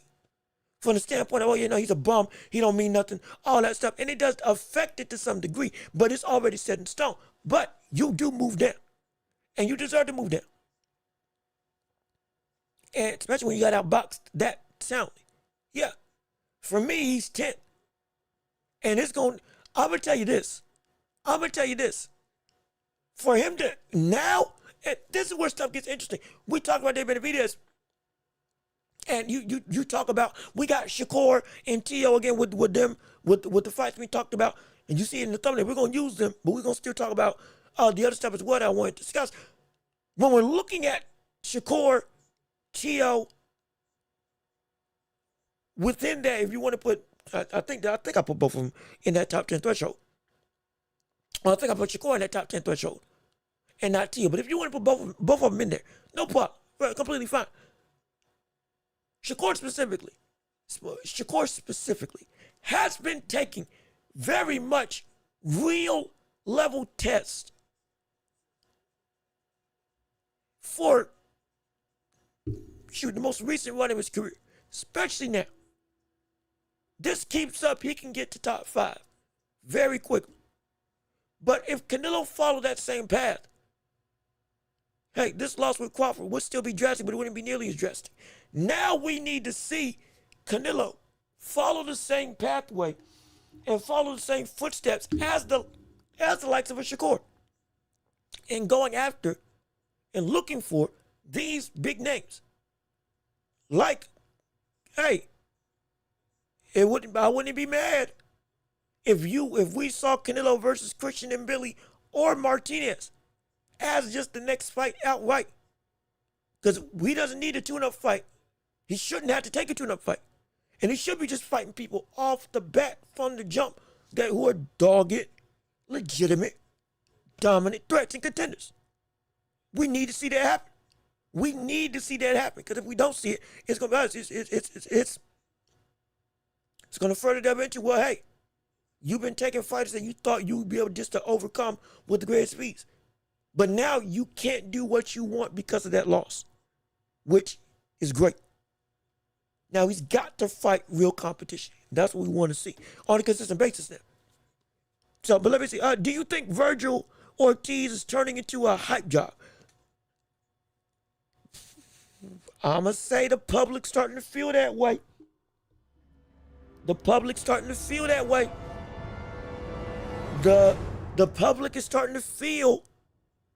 that the identity of a hype job, no belt, no title,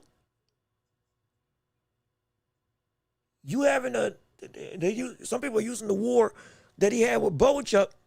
All of a sudden, Boachuk losing to I believe it was Adams. Now I was like, hey, buddy, how good are you really? It's sentiment starting to turn a little bit. I don't want to call him a hype job yet because I do believe he is as good as we say he is. I truly do. I believe that this man, with the Xander Zayat situation, for example, Xander and Ortiz, I thought they were going to fight against each other. However, Xander, more than anything, was doing stuff that was making it so that he wasn't getting in the ring. Xander's turned down a couple of opportunities that we thought he was going to defend his belt against. Or he's turned down a couple of opportunities against people who we thought he was going to defend his belt against. So we're saying, hey, brother, the world's going on. This ain't kosher. This ain't what we expected. This ain't what we asked for. This ain't what was supposed to happen. And so is it a situation where he's getting avoided, or where he just isn't pushing himself like he needs to get the opportunities that he wants because he doesn't really want them? And so that's where I'm like, it's a shaky situation right now. And I don't think he's a hype job, but the needle's starting to shift. It's starting to lean over.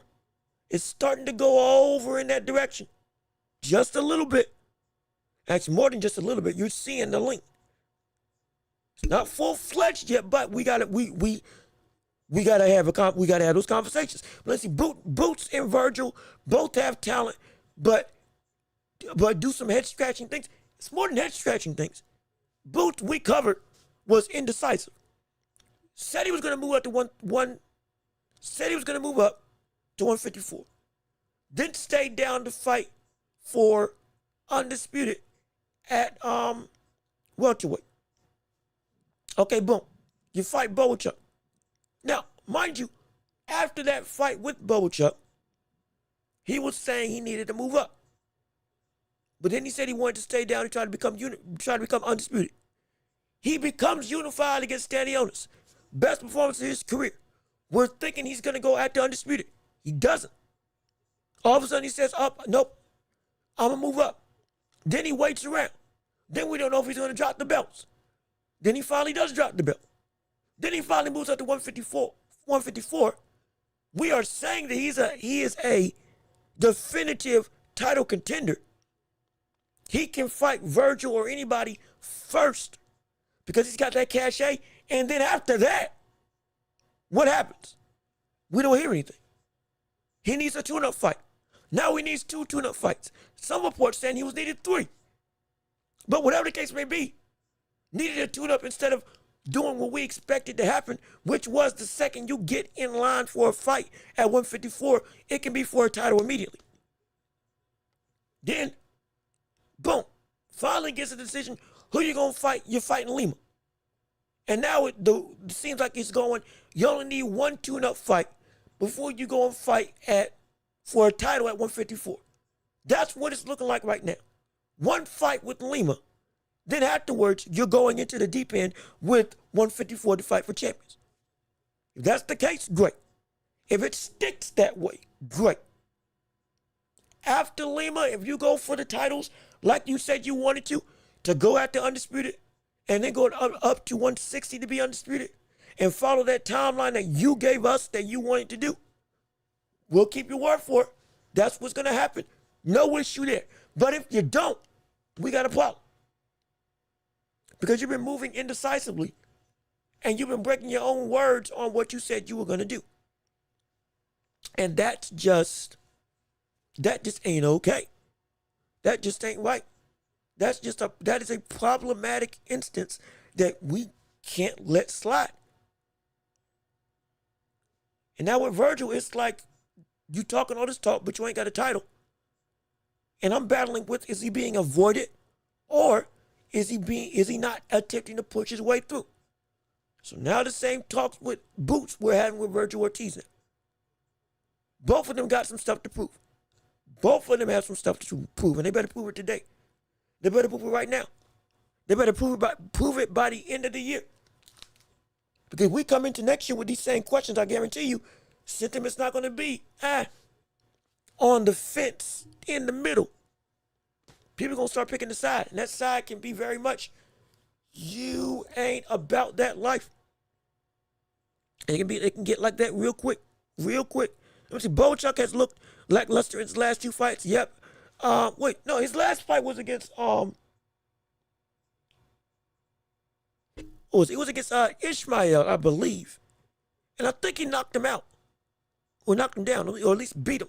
Beat him clean. Before this fight with Adams, unless I'm missing a fight. So I thought he had one good performance, and then this performance against Adams, he just got beat the kingdom come. And I was like, oh my gosh. Brother, what happened? That's the second time he lost his brother. How good is Adams to beat him twice? And we were saying that this was supposed to be an easy win with a new, rejuvenated, and better version of Boacha. How good is this? But we got to start putting him in that conversation with Virgil Ortiz, Boots Ennis, and the other contenders at 154.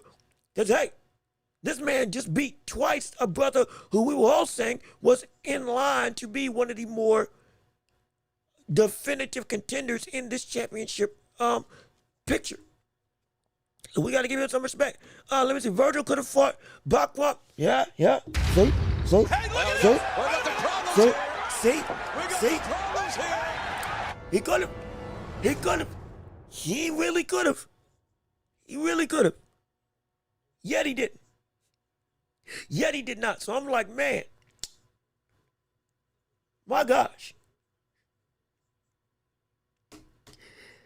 This is why I'm saying the page is starting to turn.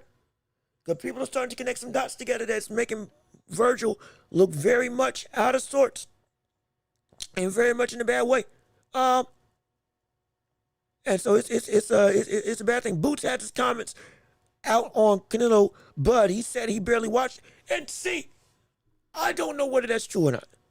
That wouldn't make sense. That really wouldn't make sense. That would be the case. That really wouldn't. That would be stupid. To say you didn't watch as a fighter. To say you didn't stay up to watch that fight. And not even admit that you've gone back and rewatched it because you fell asleep. Okay, that's more believable. But like, again, what narrative that is, I don't know. Is he trying to act like I'm only focused on myself? I'm just doing what I need to do to win. That's all I care about. The nonchalant type aspect. Is that what he's trying to perpetuate? Was he legitimately just tired? And just that I fell asleep. Which again would be preposterous when you're trying to watch somebody who you were in the same breath with a couple of years ago. This year, with the like to Terrence Crawford. Now you're saying you don't care about him because it's whatever. Doesn't really make any sense.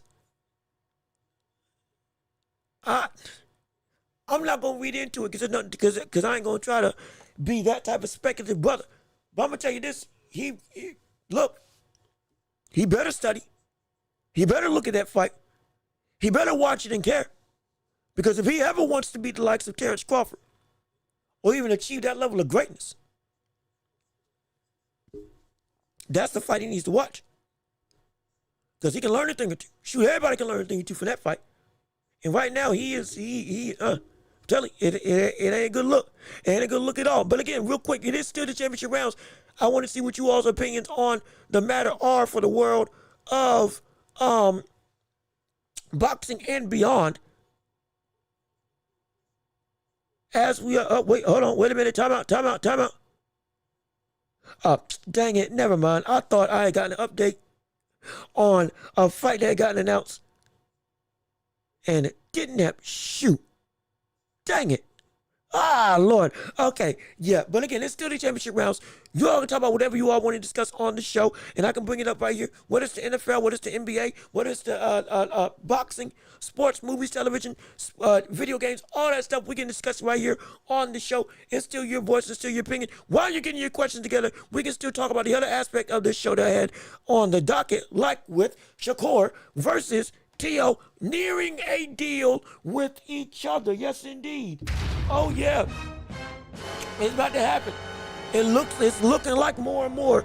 This fight is getting closer and closer to being definitively set in stone for the early part of 2026 between January and, well, I want to say between January and March, or January and April, one of those 2 months. Now that that's the case, has the viewpoint skewed with what you all think is going to happen with this fight and who's going to take hold. Again, we're waiting on agreement. But if it is indeed at 140, without their talking, and Shakur is saying, yeah, I know how to beat you. I know how to get you. You're not, it's going to be a tactical affair, but there ain't nothing you can do. Do you think it's going to be that the weight's going to be too much for Shakur? And that at 140, yeah, no, Teal's got this. And Teal's, like we've said, once he's been, when he's been the best he can be at 140, oh no, he's looked like a monster. But can Shakur overcome it? But I want to see what you all got to say. Do you believe Caballero, Apatai, Benavidez, Janibek, Bakram are the most avoided boxers they are being made out to be? Caballero, no. Apataya, outside of Zerto Ramirez, I'm not going to call him the most avoided. Janibek, there's a legitimate conversation. Bakram, there's a legitimate conversation. Benavidez, legitimate conversation with Canelo. With Canelo. Now, everybody else was willing to fight him. It's just they just got beat and knocked down. Absolutely. But no, Benavidez has been able to get fights. It's just the fact that against Canelo specifically, he ain't been able to get the fight that he wants. Apataya has been able to run roughshod through cruiserweight. It's just the fight with Zerto is the fight that he can't get, but he wants to get. Caballero just got into the ranks of heavyweight stardom with this win against Big Bang Jang. So I'm not gonna say he's avoided yet, because he was a up and coming star that he was a threat, but he wasn't in the title contending picture of, oh, Joshua, you better be concerned. Usyk, you better be concerned. Dubois, you better be concerned. It wasn't like that. In fact, Zhang probably thought he could beat Caballero. I thought Zhang was going to beat Caballero. Lo and behold, Caballero looked like a menace. So, his stardom has now come out, but I can't say he's avoided yet. Janibek at 160, he got a real claim. People don't want to mess with that brother. People do not want to mess with Janibek. I mean, people are, man, I've been looking for this. He said he's got a fight that's getting ready to be announced. And I'm still waiting on it, because I'm speculating if we're waiting on the other side of the equation to make the fight. But I'm like, he's got a real claim to be avoided. Benavidez got a real claim because of the fact that he, again, with Canelo, deserved the shot, never got the shot, and was never given the opportunity to be in the ring with the man that he wanted to be with by the commissions, as well as by the outright lost my train of thought. By the commissions was by Canelo himself. Essentially just saying that, no, you never get your shot. That's problematic. He had to force his way to fight against other great people. This man had to move up to 175 to start to get big fights with people. And then now he's earned the right to fight against the likes of Bivol, and he's avoided by Bivol, because Bivol went and said, I'm taking the fight with Artur Beterbiev. And it's like, it's the same rigmarole all over again. He got a real claim to be avoided. So yeah, they're being made out to be that, yeah, they're nobody wants them, but yeah, there's some validity to it. There is. Let me see. Let me see what you got to say. Hold on, I'm trying to bring it. Okay, there we go. Okay, Tio versus Shakur will be boring, but I'll still want to see it because of the talent in the ring. Honestly, I don't think it's going to be boring. I don't think it's going to be boring. Hey, look at this. We got some problems here. I don't think it's going to be boring. We got some problems here. That fight's not going to be boring because it's going to be technical. Absolutely. It's going to be technical. But this is going to be a technical affair that's going to be fun to see. Because a chess match between two high-level people that know what they're doing is fun to watch. You just have to be willing to be open to it. But it's not going to be like it's not going to be boom, boom, up, somebody's rocked, somebody's hurt, somebody's wobbled. It ain't gonna be like that. But it's gonna be a situation where, oh, he got tagged. Oh, he got tagged back. Both people are trying to read and react to the same counters. Both of them missed. Now they're back to even. What's gonna happen? It's gonna be a fight that you're gonna see quick and slick stuff go through. And it's like, oh, he's starting to get the better of you. He's starting to outthink you. He's starting to make you look foolish. How you gonna respond? How you gonna get back? That's what it's gonna be like. And it's gonna be good because T.O. can fight and brawl.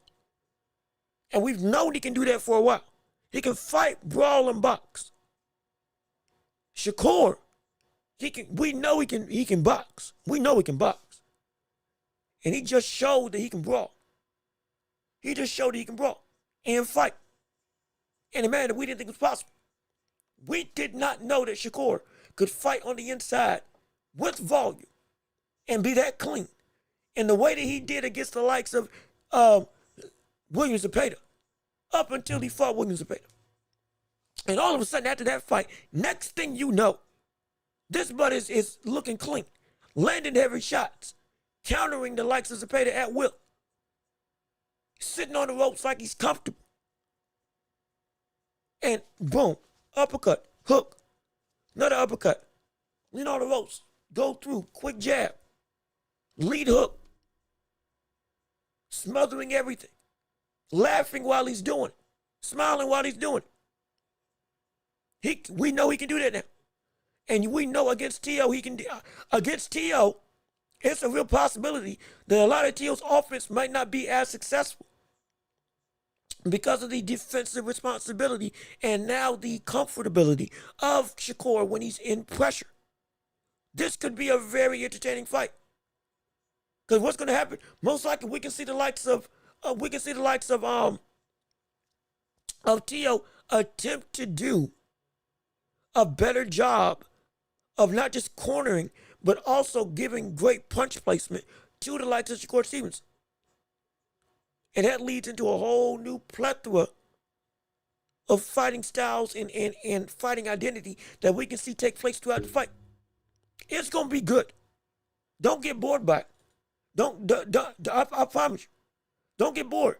Because it's going to be talent that T.O. is going to force Shakur into some level of exchanges that Shakur isn't going to want to be a part of. But Shakur will be able to oblige in kind. I'm more interested to see if we see T.O. get frustrated. Because Shakur Stevenson fights in a manner that frustrates Teofimo Lopez. Remember, it's the same way that Sandor Martin frustrated and knocked down the likes of Teofimo. He fights in the same way that the likes of Ortiz fought and frustrated the likes of Teofimo Lopez. Same way they had him saying, do I still got it? The same style that had Teofimo sitting on the ropes questioning his existence as a boxer. Saying, am I really about this boxing life? Can I still do what I need to do? Am I still dominant? Am I still the takeover?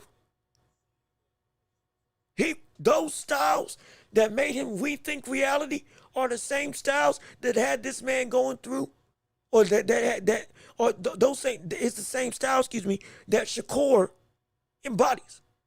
Is a perfectionist is the best at everybody in boxing. So don't be surprised if we see the likes of Shakur Stevenson get frustrated, or the likes of Teofimo get frustrated. And you may think that T.O. got the upper hand. Might not be the case. Because in this situation, the stylistic nature and the perfection ability of that style that Shakur has within him, that can give him a tough time. Let me see. I honestly think that fight with Shakur and T.O. is not. Hold on. I honestly think that fight with Shakur and T.O. is not. I think it was not going to happen. I think the winner between Kid Austin and JoJo will face Shakur next. That's interesting. That is interesting. That's interesting. That could be. Huh? Yeah.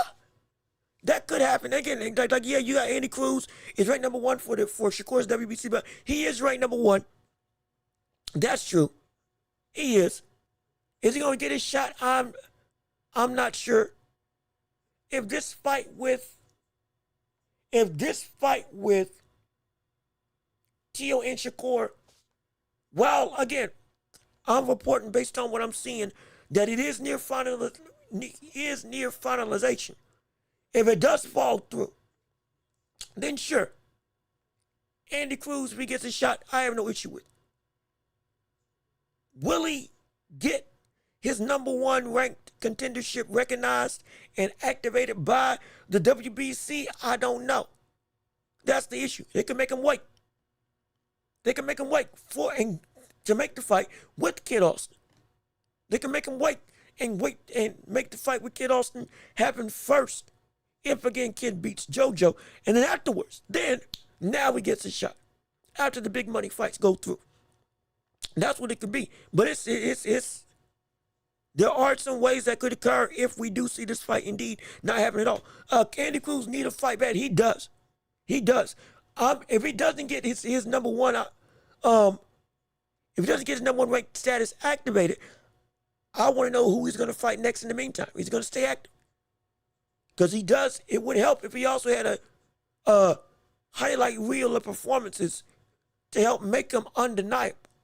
Right now, people can't deny him because, is he really all that big for us to make him into the title holder? Though, again, he's number one ranked. Christian Billy somewhat in the same way. Been ranked for a long time. Whoever wasn't as big necessarily.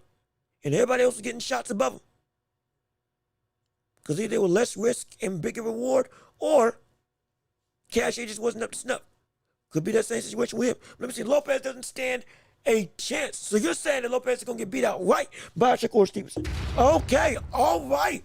Well, that's interesting. I get why you would say that, though. I get why.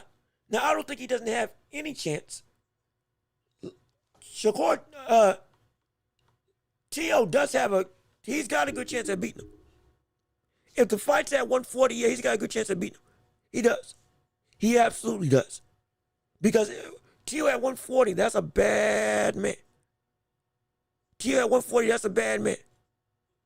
And a lot of the things, like the explosiveness, the depth perception, the speed, everything that we see Shakur be able to outshine in every capacity with when he goes up against his opponents in Shakur Stevenson. Some of that stuff ain't going to be the same when he goes up against Tio. But if Tio can keep up with it. Tio got blazing hand speed like you. Tio got stamina. Tio got a chin. Don't forget. Tio got a chin.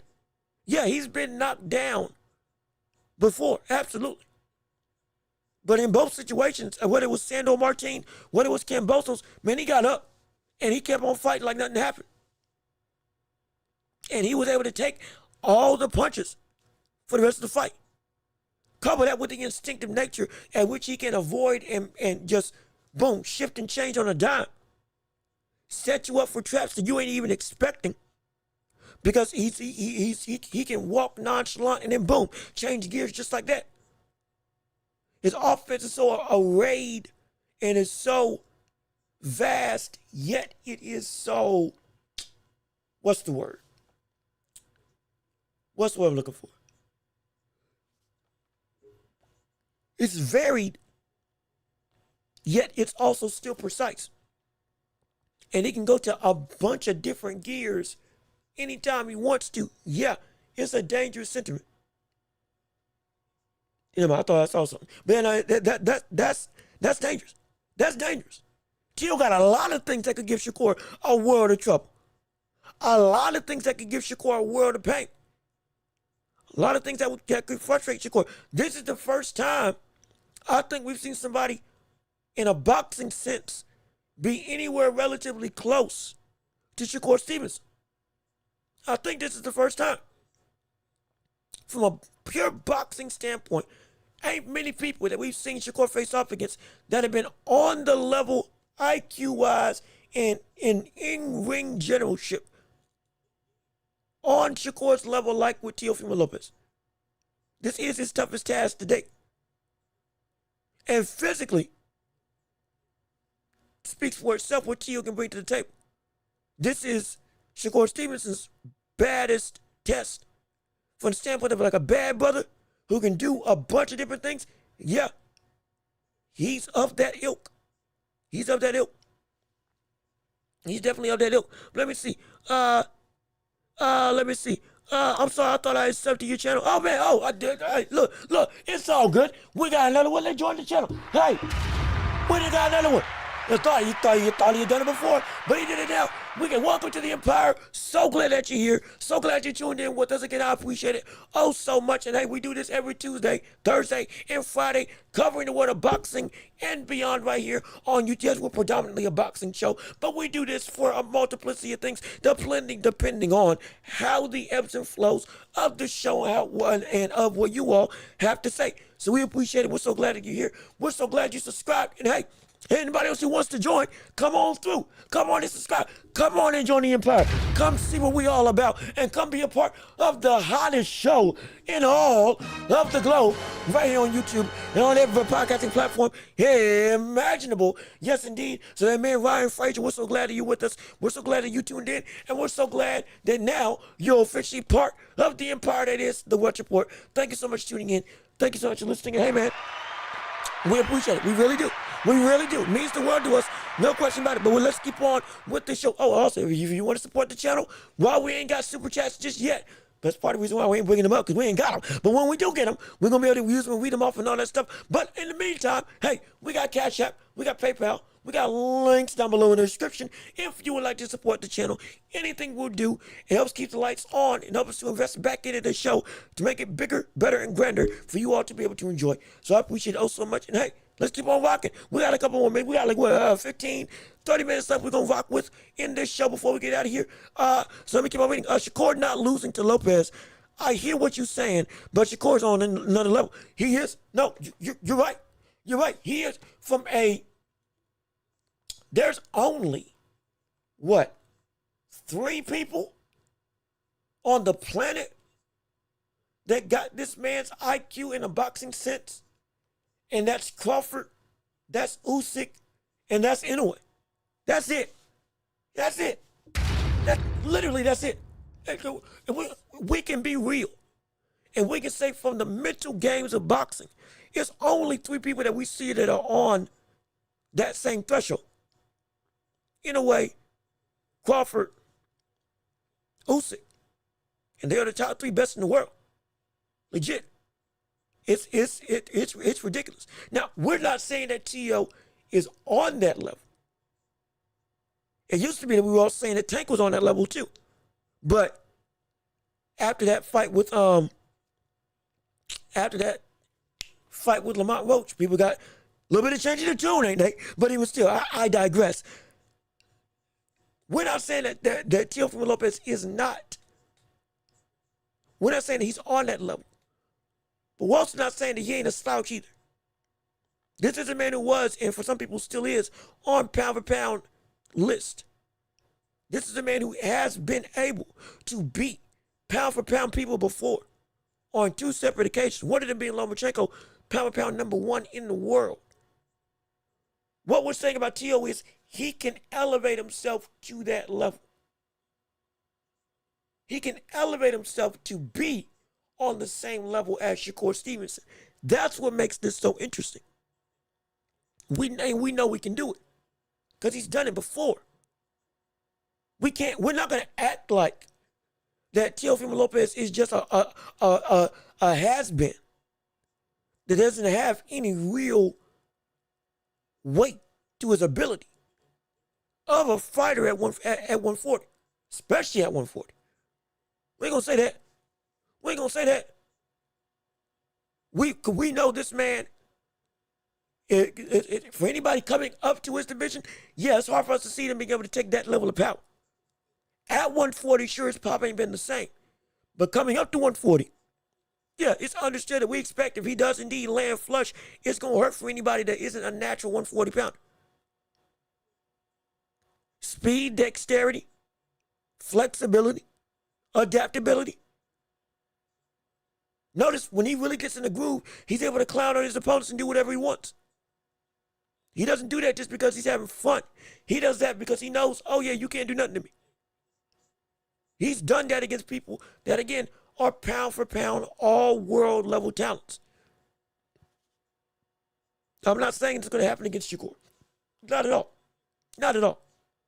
But I am saying, you don't just do that to people unless you got something that you know you can pull out and you're able to really show the world and show your opponent, yeah, I'm not who you think I am.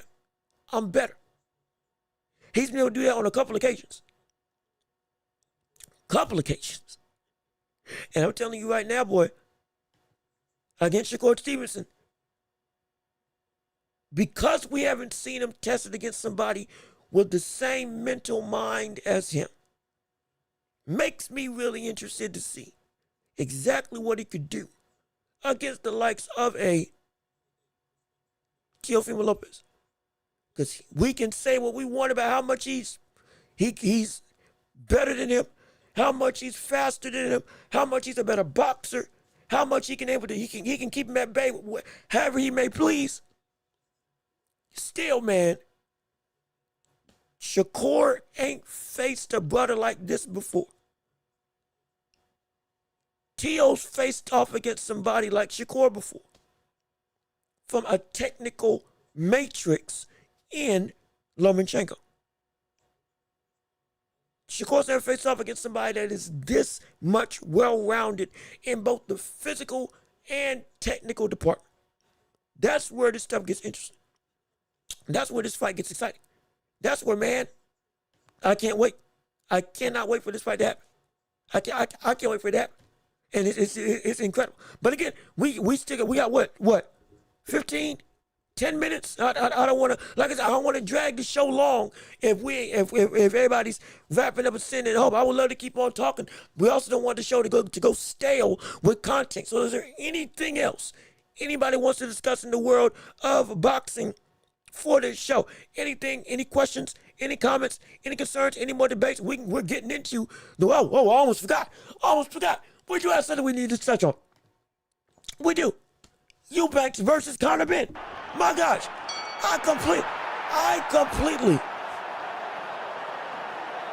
completely forgot that we need to touch on Eubanks versus Conor Ben. With, again, Conor Ben training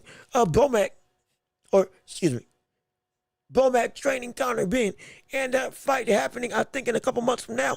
It's later November. I think that fight's happening in later November. But with that fight transpiring, I mean, shoot, brother, you want to talk about an insane endeavor where we could see repeat or revenge. I think if I got my facts right on that fight, is it at a different weight, or is it at 160 this time? Because let me make sure, because there was something I wanted to touch on with where's it? Conor Ben versus Eubank Q. What's the weight?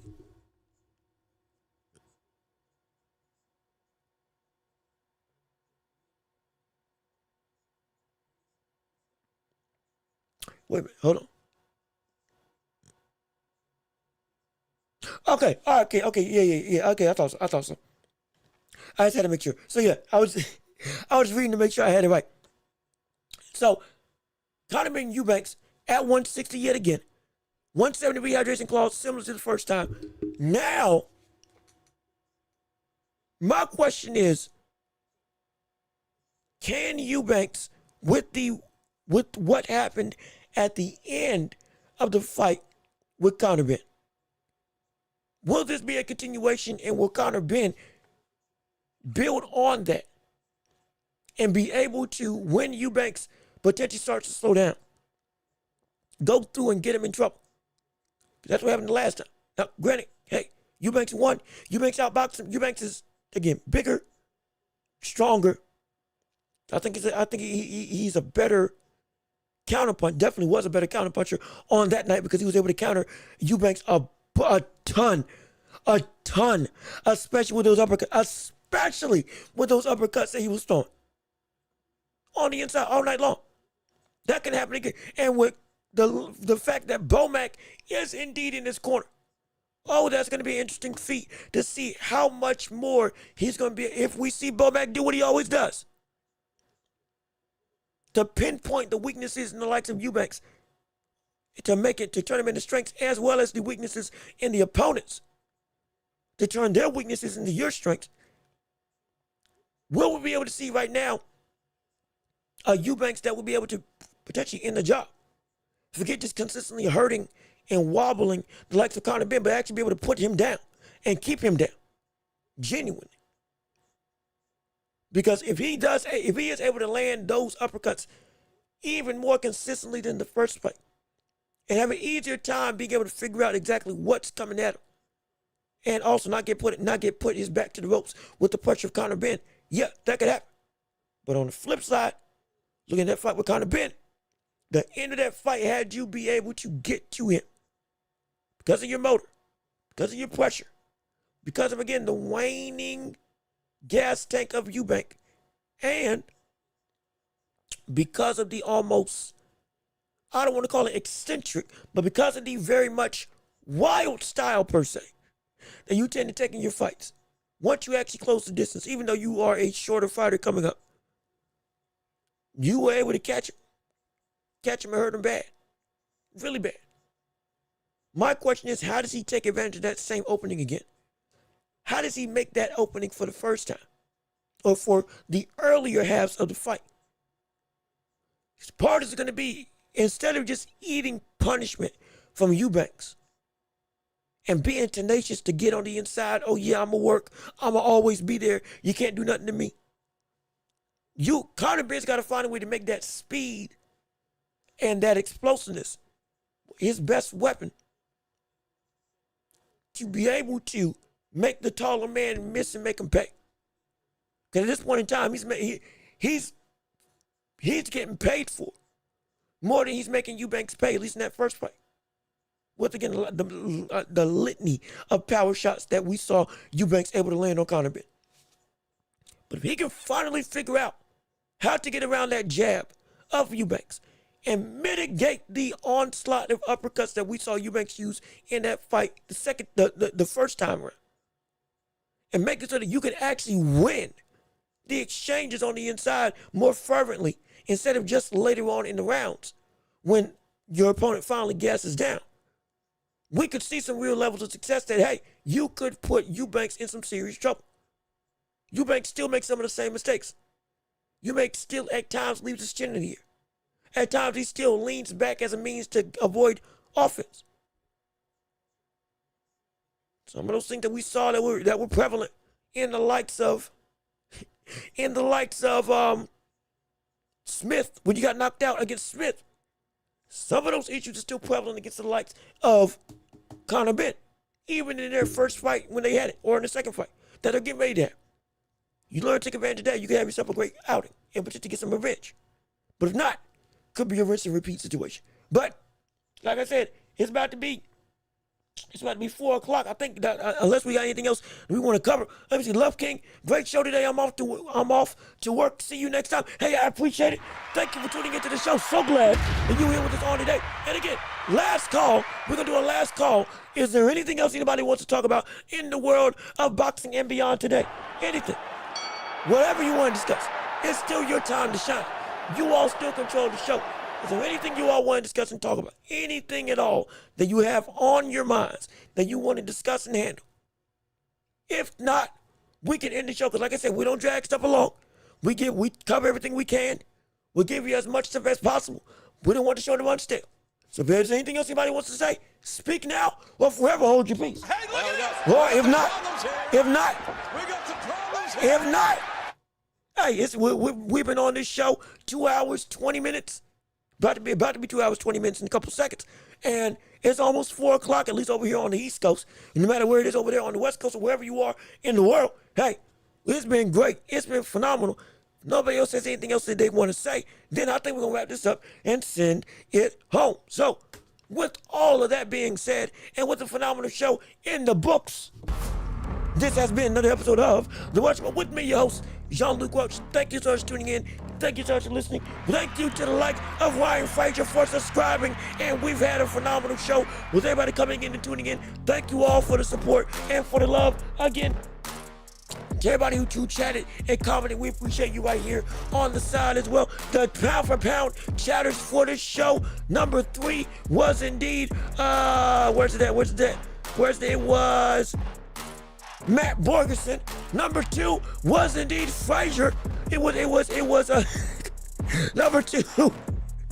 Number 2 was Ryan Frazier, and number 1 was Love King for the episode on today. Love King, you are the pound for pound number 1 chatter for this show today, at least per this leaderboard ranking right here, right now. So we appreciate you all coming through. We appreciate you all tuning in. We appreciate everybody coming through and supporting on this channel. It's been a blast. It's been a joy. We're going to be back next week covering the world of boxing and beyond, still talking about the world of sports news and all predictions and outcomes. We're going to be right here talking about it and addressing it all with you all come next week. Be sure to leave a like on the video, comment your thoughts and opinions, subscribe to the channel if you haven't already, and hit the notification bell and share the show with everybody you know so we can keep on building up this empire together. We're available on every podcasting platform imaginable, right here on Apple, Spotify, wherever you listen to your podcast. You name it, we're there.